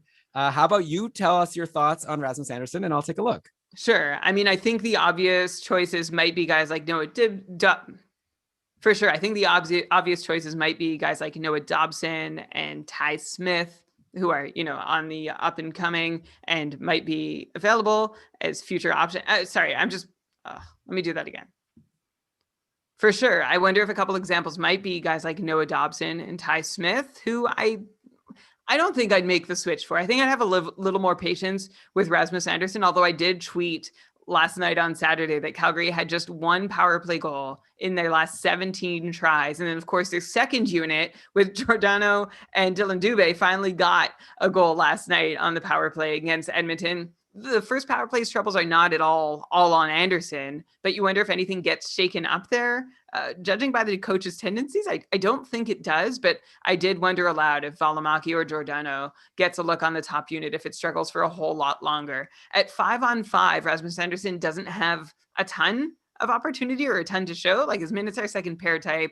I don't know that I expect a ton of production from him at 5-on-5. Like, without top power play deployment, I'd probably see him as like a 35 40-point player. So you've got that and nothing coming on the power play. And yeah, he is pretty unattractive, but so long as he stays on that top power play, I think his fortunes will turn around at some point. And I assume for now that he's still going to be the one there when it does. Yeah, I'm gonna hold on. I have him on my couple team, and you know what? I like sat through a Seth Jones cold streak. I never considered dropping him, but some people were offering me trades for him that I ended up, again, my new skill, rejecting trade offers. And now Seth Jones has points in like 3 straight games. So I'm hoping the same will happen for Rasmus Anderson eventually. So would you drop Anderson for Ty Smith or Noah Dobson or any other hot free agent defenseman that you've got your eye on? Yeah, it's a good question because I guess it's, again, the thing that you said before. Like, if you're in a league, well, Ty Smith is a weird case right now because New Jersey's on COVID protocol and he's actually like on the protocol. So he has IR eligibility. So maybe you can just like stash him and you don't need to drop someone for him. Like, so I don't know, Ty Smith, like before all of that, like assuming things were just going how they were in New Jersey, I would definitely consider swapping Anderson for Ty Smith because, like you said before, if you're in a league where Ty Smith, who was getting a point almost every single game, was available, then obviously you can make that swap and no one's going to rush to grab Rasmus Anderson, because if they weren't grabbing Ty Smith, why would they grab Anderson? I would just have him at like the top of my watch list and switch back.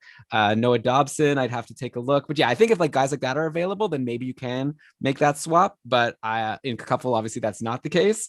Like the highest, let me see, who's the highest scoring available defenseman over the last couple of weeks? We've got Justin Schultz, but he's injured, and then Zdeno Chara, then Jordan Osterley, and then Hampus Lindholm. So I don't have any of these hot defensemen that I'm ready to drop Anderson for. So I'm going to hold on.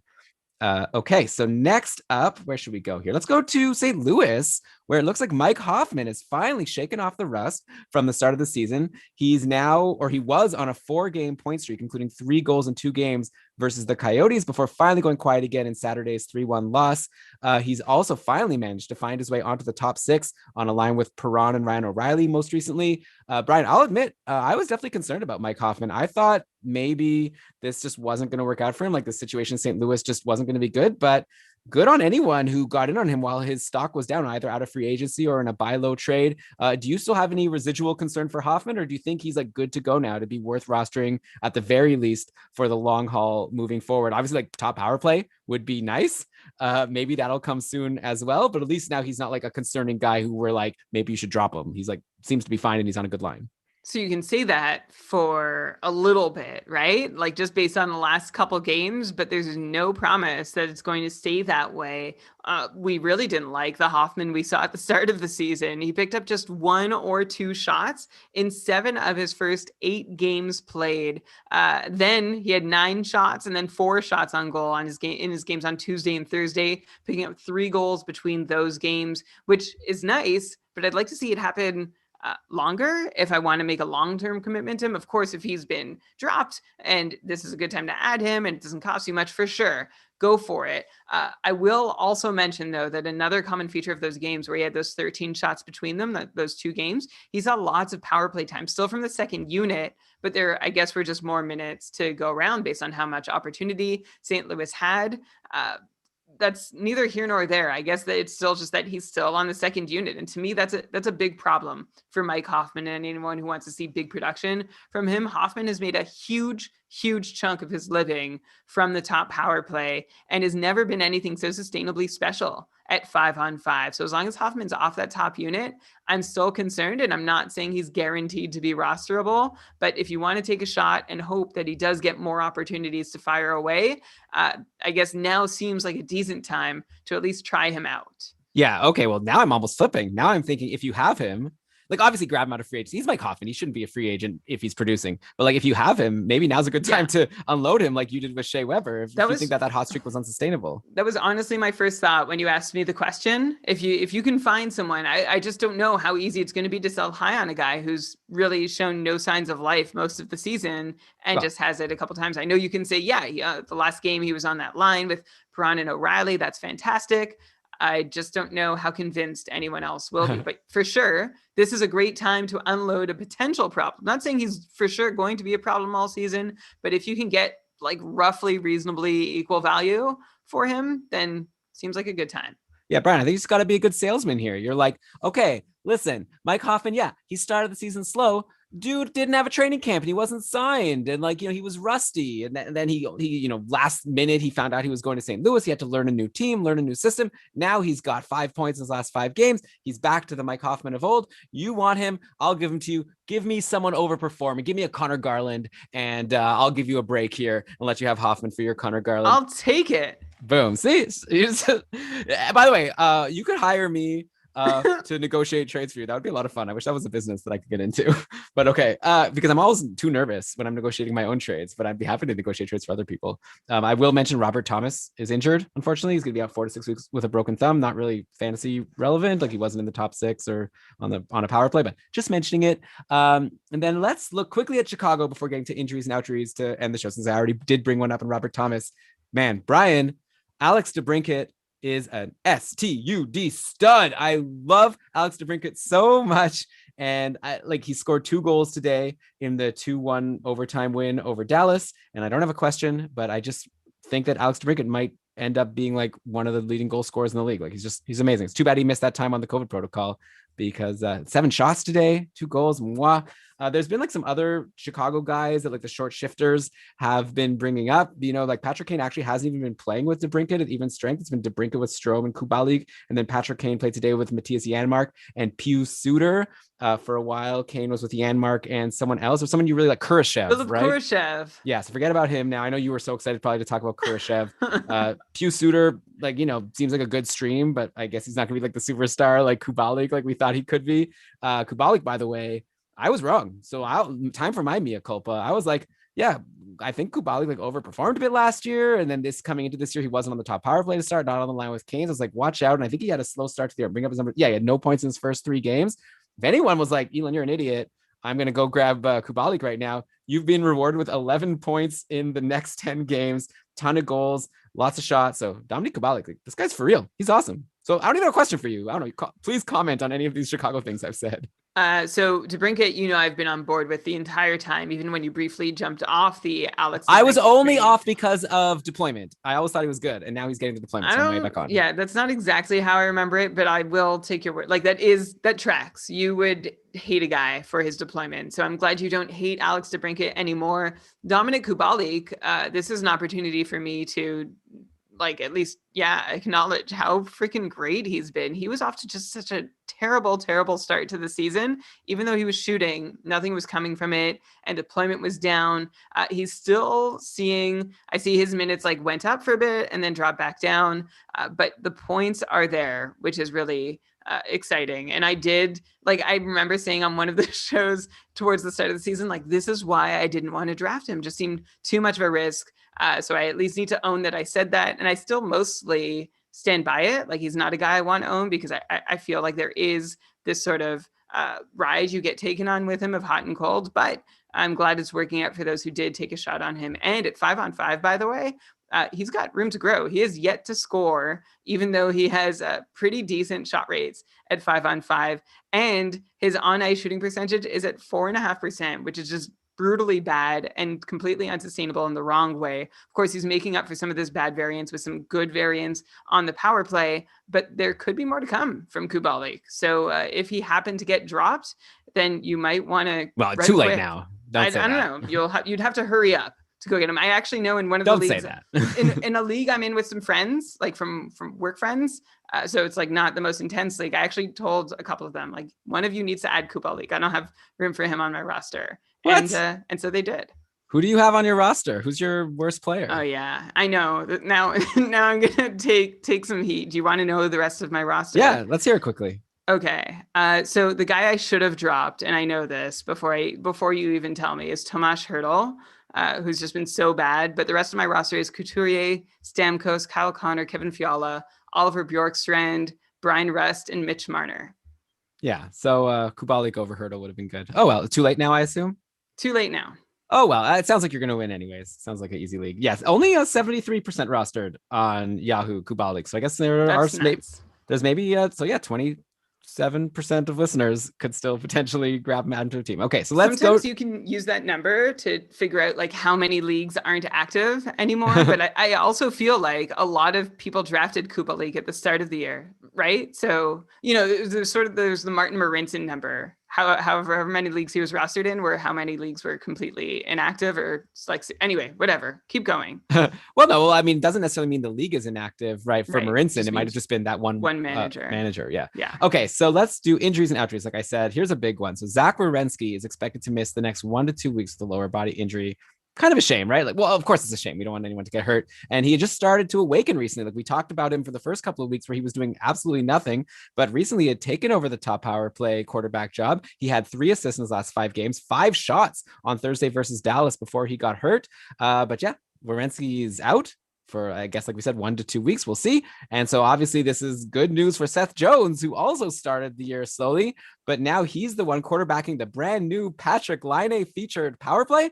And it's going pretty well. Like Jones also finally starting to do things. He had a goal and an assist over his last 2 games going into today's crazy 6-5 loss to the Carolina Hurricanes, where Seth Jones picked up 2 more assists, in both from Patrick Laine goals. So I remember I had Seth Jones, and again I was saying like I was getting some trade offers. I think I specifically said to Dave, he was like, "Come on, I don't know exactly what Dave said, but he was basically telling me how like Seth Jones sucks." And I was like, "No, it's cool because Laine's coming soon." And I think I was like trying to convince myself of that, or like trying to or maybe I was trying to convince him so that he'd give me a better offer for Seth Jones. It's like Laine's coming, so he's going to be good, and I didn't even fully believe it. So I was like, "Yeah, Werenski's probably going to be the one to benefit," but no, like right now Werenski's gone, and so good for Jones. I don't know what the fantasy advice is here. If Jones is available in your league, obviously go grab him. I know. Yeah, people had gotten impatient with him. Like we had a lot of questions coming. What do I do with him? Should I drop him? Yeah. So there's your answer. And obviously, like once Werenski's back, we can reassess. But I think Seth Jones has like proven for many seasons now that he's not the kind of guy that's going to give you like no points in 5 games very often. So kudos to everyone, including myself, for holding on. Wow. Way to pat yourself on the back for all the great things you do. I mean, I guess like you could look at Seth Jones and say that you didn't like his points, but his peripherals are still there for the most part, right? He's still hitting as much as he usually has. His blocks are down at the moment, but I don't know if that's like actually going to be a thing, but he hasn't lost any ice time. So honestly, I expect him to just be able to repeat last season around a 40-point pace with peripherals. Yeah, well, if Werenski were out forever, and now with Patrick Laine scored 2 goals. Let's not bury the lead, by the way. Last week we were just talking about that trade, or maybe it was already 2 weeks ago, but we finally have gotten Laine into some games so far, looking pretty good, at least in terms of like his production. Columbus is like not doing that well. Like I said, they lost 6-5 today in this crazy game. But by the way, Jack Roslovic had 2 assists today, also on the Laine goals. This is something like after we had prepared the show. Let me just quick check the lines here on Frozen Pools. And you have Roslovic, Laine, Cam Atkinson was a line. So Jack Roslovic, if he's available, he's playing with Laine, and Laine scoring goals. So if you want assists, you could definitely do worse than Jack Roslovic. Or is it Roslovich? I think it's Roslovich, right? Or is it Roslovic? No, I think it's Roslovic. Oh, I had it right the whole time. Damn. Okay. Next injury, or no, this is an outjury. Sean Couturier is back. He returned from his costochondrial separation versus the Capitals in another crazy high-scoring game. And Couturier had himself a nice return, right? He had 2 goals and an assist. And this was from what? Like, wasn't he like on the 4th line? Like he was on like a weird line with a bunch of nobodies. Couturier, Raffl, and Nicholas Aube-Kubel. And like, no offense to Raffl and Aube-Kubel. We've mentioned them on the show before, but I would have expected Couturier to get back with someone like Travis Konechny, who we'll get to in a second. But first, anyways, obviously Couturier can produce from anywhere. Like he's clearly an impact guy, and Philly won the game, I'm sure in no short part due to Couturier's return. But yeah, we were thinking that maybe Travis Konechny, who's been really struggling lately, maybe he'd get a boost from having Couturier return to the lineup. But Konechny once again went pointless in a 7-goal game. Travis Konechny went pointless. Was already pointless in 4. So now that's make that pointless in 5. And that's not including a game where he was healthy scratch. So it's really pointless in 6 in terms of on your roster. What do we do with Travis Konechny at this point, Brian? Like, I guess we assume that Couturier is not going to be centering the 4th line much longer. So, but is that like, I don't know. It went so well today, yeah. Elon. Why wouldn't they?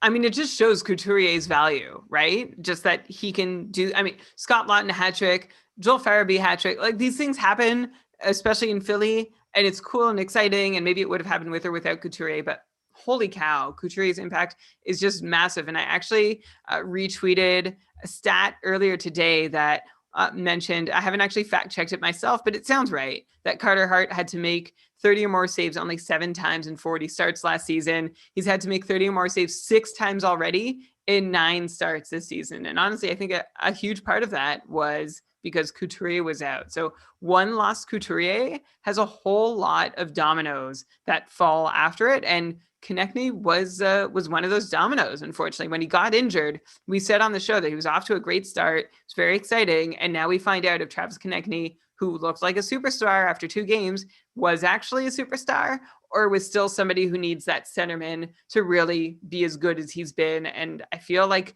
we got our answer. Travis Konechny, just 3 points in 10 games, or sorry, 3 points in 9 games without Couturier.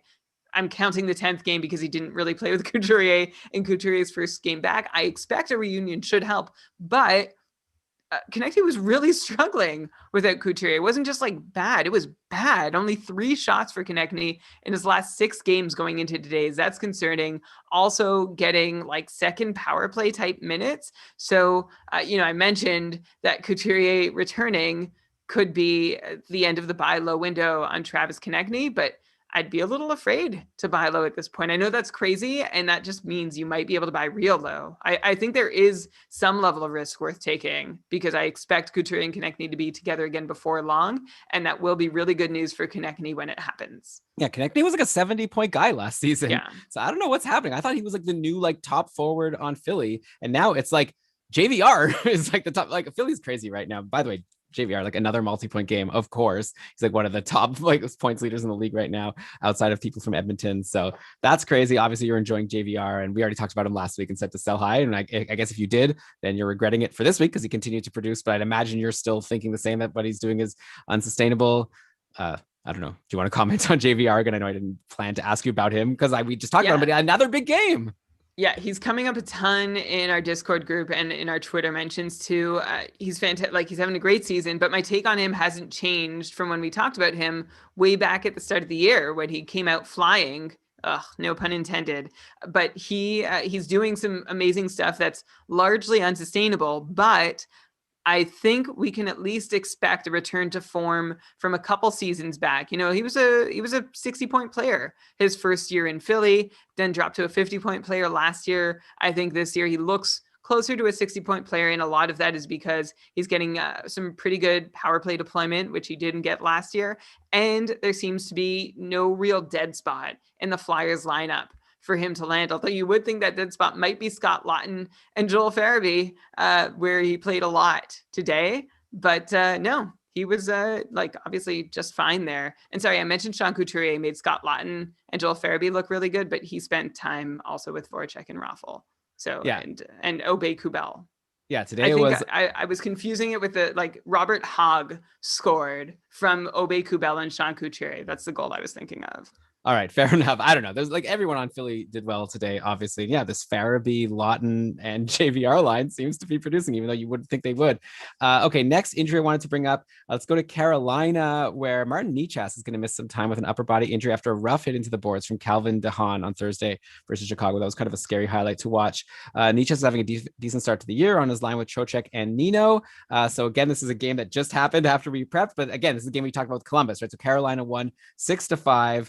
James Reimer got the win, but he only made 17 saves on 22 shots. Brian, you brought this up, right? It's like Reimer might win games, but like Carolina is so good at suppressing shots that unless he like saves almost all of them, he's not going to give you a great save percentage. In this game, he didn't save a lot of them, and he had a 773 save percentage. Probably blew up a lot of people this week. Got you the win, but at what cost? That's a shame.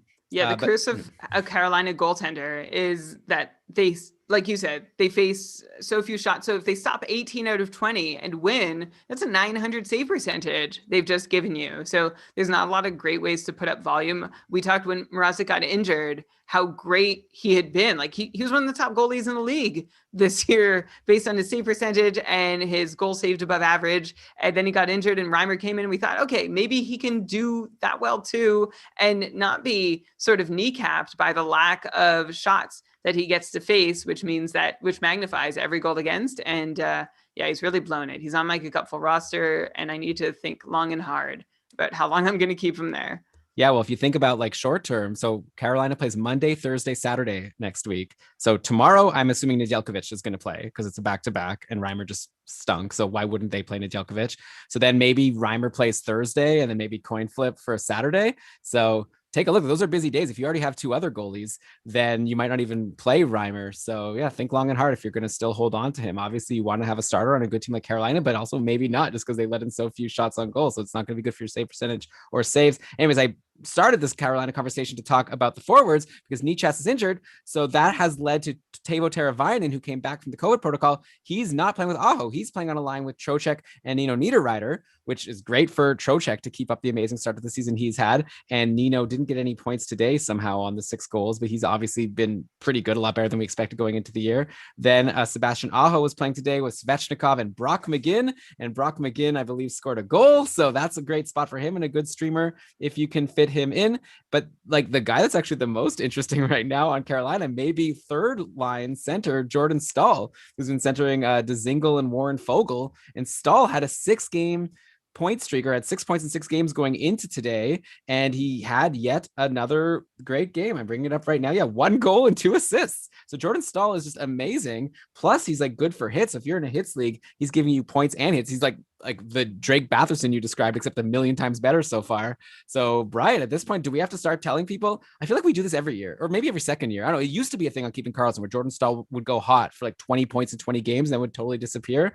Is he on track to give us one of his classic 20-game point streaks right now, and you need to grab him ASAP and ride this out? Oh, okay. Sorry. I did not think that was where you were going with that. Like I was just going to, I thought you were going to say, is this where he's going to go on one of those classic streaks and then fall off and do nothing? And yes, that's what I anticipate. The thing with Jordan Stahl over the years on Keeping Karlsson, like he's been this classic player, as you mentioned, he goes on this run and I'm like, oh, don't, like, it's not sustainable. And I guess you're right. Usually he keeps it up longer than we expect, but there's no reason to think it ever will. And then eventually the bottom does fall out. And last year we were spared from this experience because he was just awful, just a 33-point pace and didn't go on a run. This year he's on a run, but he's the same old, like 48, 46-point Jordan Stahl, whatever. Like he's just been so steady a player since going to Carolina.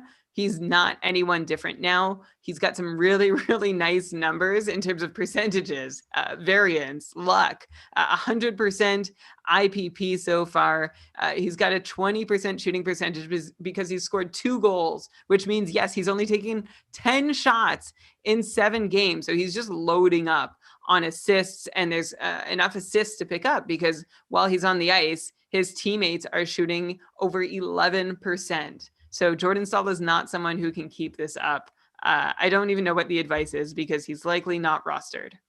No, the advice is pick him up. Like, even if he doesn't keep this up, even if he's keeping up 50% of this, it's probably worth rostering, especially if you league counts hits. And by the way, these 2 goals, Brian, they were power play goals from the top power play on a unit with Svechnikov, Aho, Trocheck, and Dougie Hamilton. So he's in an amazing spot. Yeah. And like, you roster him. I'm not saying that you like trade someone, great for him. Like maybe, so I think that we're both kind of saying the same thing. Like, this is not going to be a long-term season-long hold, but right now, like, get on the train, enjoy the ride, because he's done this before. Like, he goes on these runs and he's on one. Like, he's a guy, he's a streaky player and he's on a streak. Yeah, I guess I don't understand.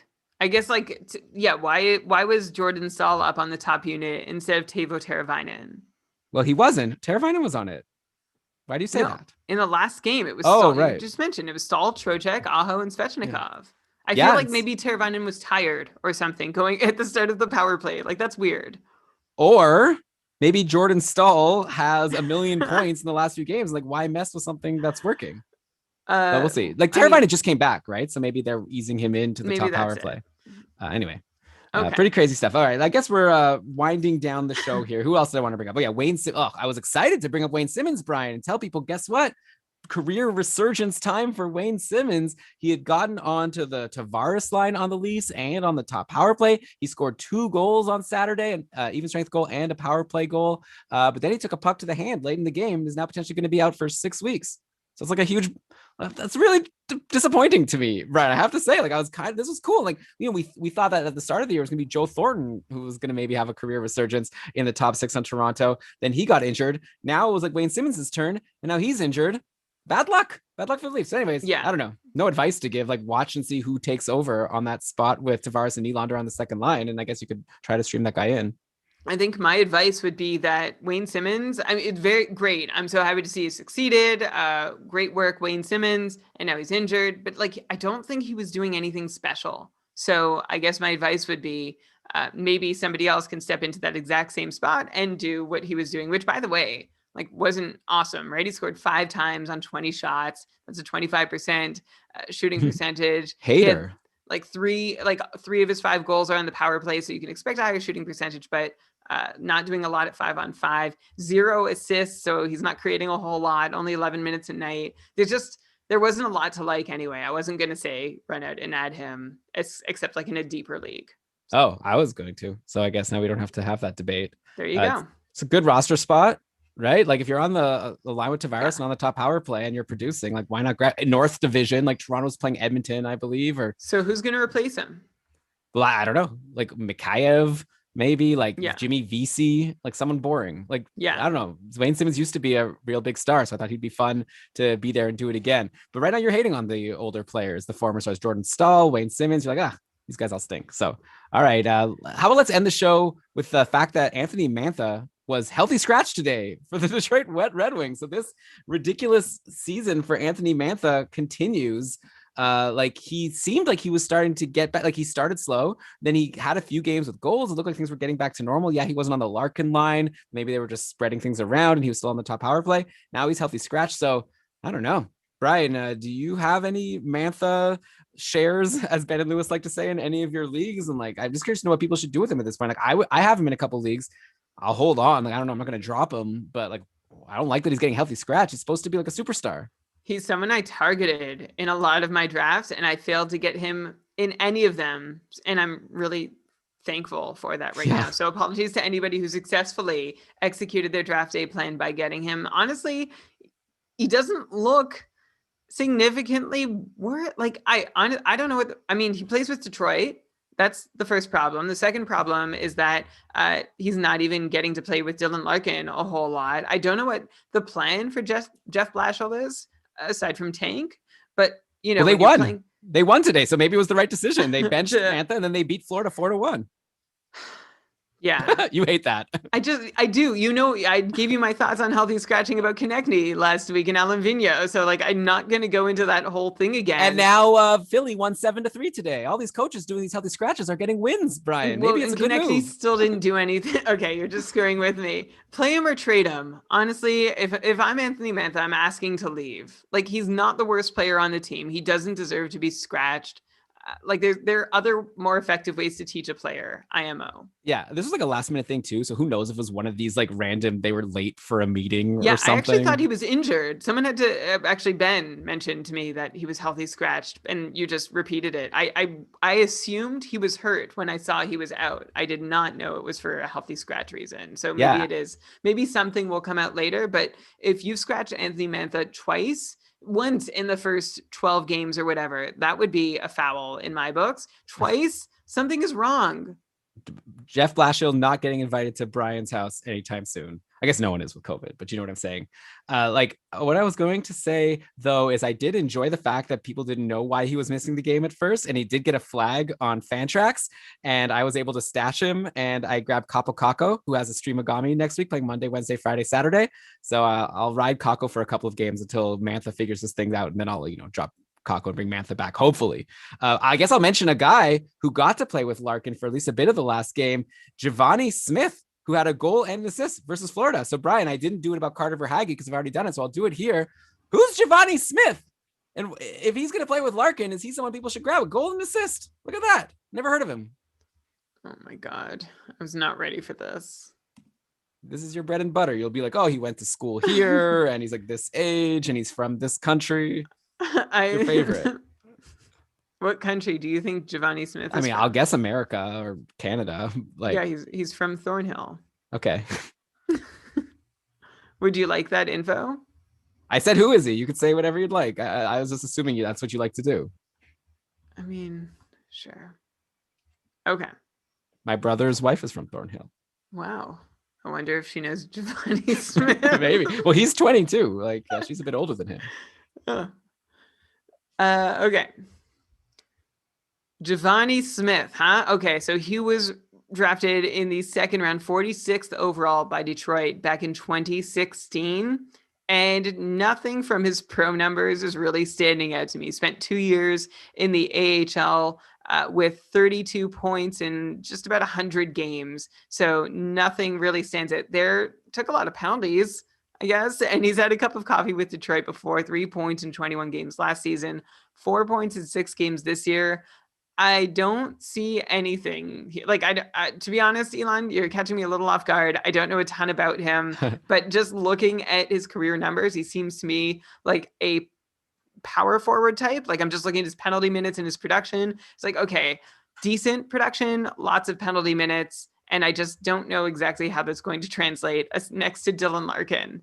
Yeah, and who knows if it'll last because Mantha will be back and they'll probably shift. Yeah. Jeff Blashill has a plan, and the plan is to not have a plan and change things every single game. So who knows? But anyways, an interesting new name to keep our eye on. I guess you could check Fantalytica, see what they say about Giovanni Smith. But okay, Brian, the last thing I want to mention on the show, we don't need to dig into it because I'm sure it'll change a million times, but we got a report on the Winnipeg Jets line combinations with Pierre-Luc Dubois in the lineup. He's expected to play for the first time this coming Tuesday. These are some pretty wacky lines here. So Andrew Kopp playing with Ehlers and Scheifele, then Wheeler with Stasny and Christian Vesalainen, and then Dubois centering a line with Kyle Connor and Trevor Lewis, I believe is the Lewis.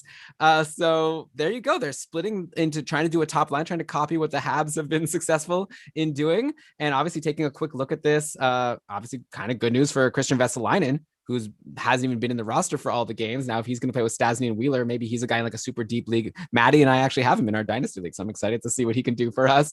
Great news for Andrew Kopp. You know, like we were originally thinking maybe Dubois comes, just bumps Kopp from that Stasny and like Ehlers line, and then Kopp would lose his value because he's been so good lately. But I guess Kopp gets to stay playing with great players, and we'll see what happens. Like obviously Kyle Connor's no slouch for Dubois to slot in with. Then we also saw some power play practice lines: Scheifele, Wheeler, Connor, Stasny, Morrissey. So they kept the power play the same as before, and then brought Dubois to the second power play. So that would be a little bit disappointing for PLD.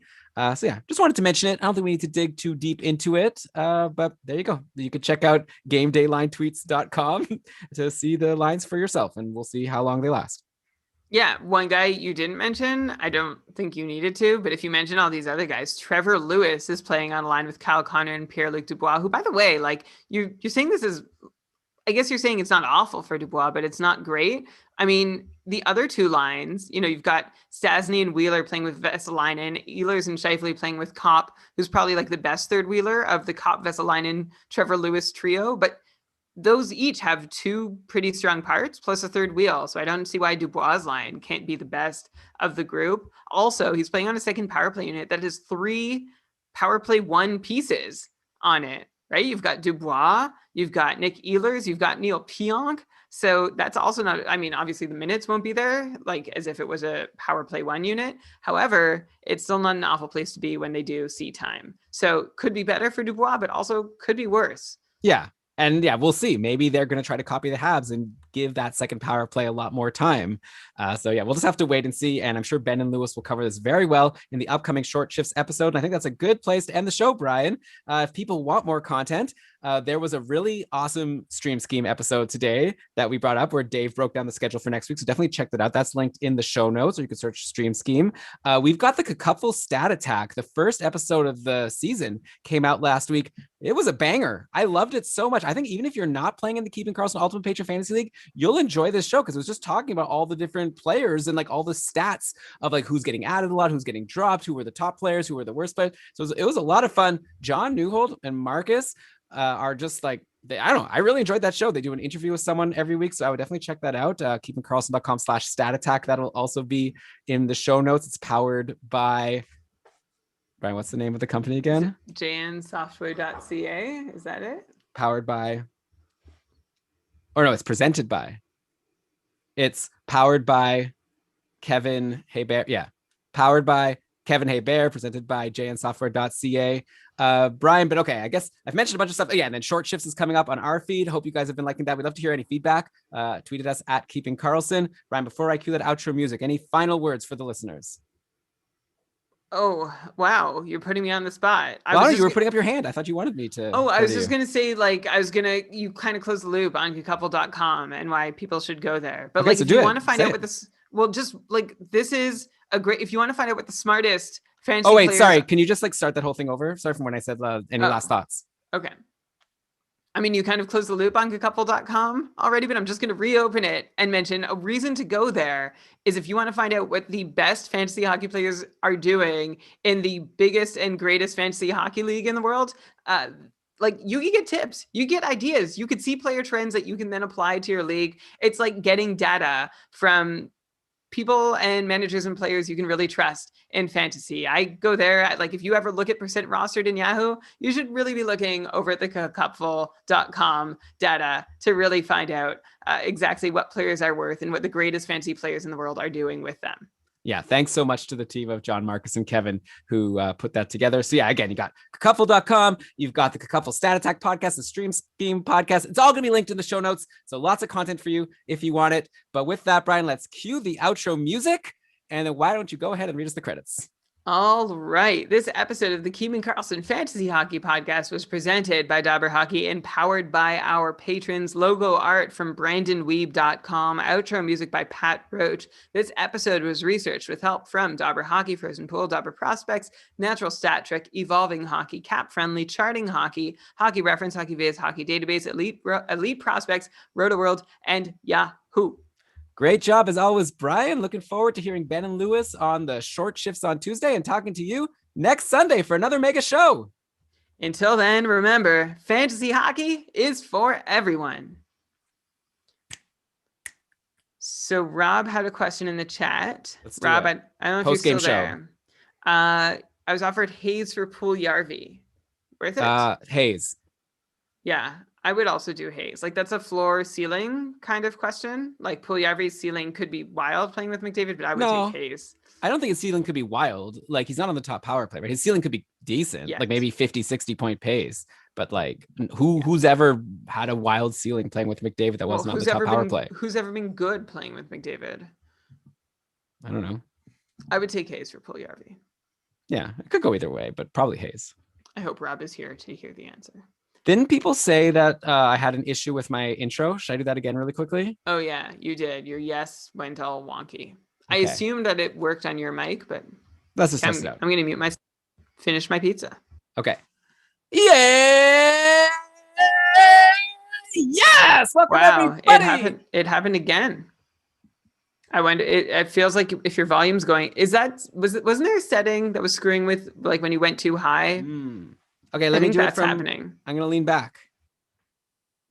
Oh, I hope I wasn't clipping the whole show. You weren't. That was just like that was the only time it's happened. Okay, I'll just lean back and try one more time. Okay. Thanks everyone for joining, by the way. you can say if you'd like. Sorry about this. Okay. Yeah. Yes. Welcome everybody. No, when it's clipping, it does that. Okay. I'll go so far back. Oh my God. Okay. Don't clip. I wish I could be quieter. Okay, I could do a little quieter, I think. I just don't know why this has never been a problem, but it is now. Yeah, I don't know.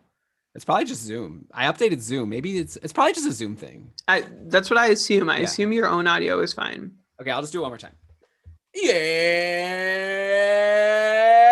Yes. Welcome everybody to another episode of the Keeman Karlsson Fantasy Hockey Podcast, the longest running fantasy hockey podcast in the world, hosted by two guys who are a lot like Tom Brady because we've been doing this forever, but are also a lot like Patrick Mahomes because we're freaking awesome. I'm your host, Elon Dubrowski, and with me, as always, is the fantasy hockey robot himself, Brian Calm.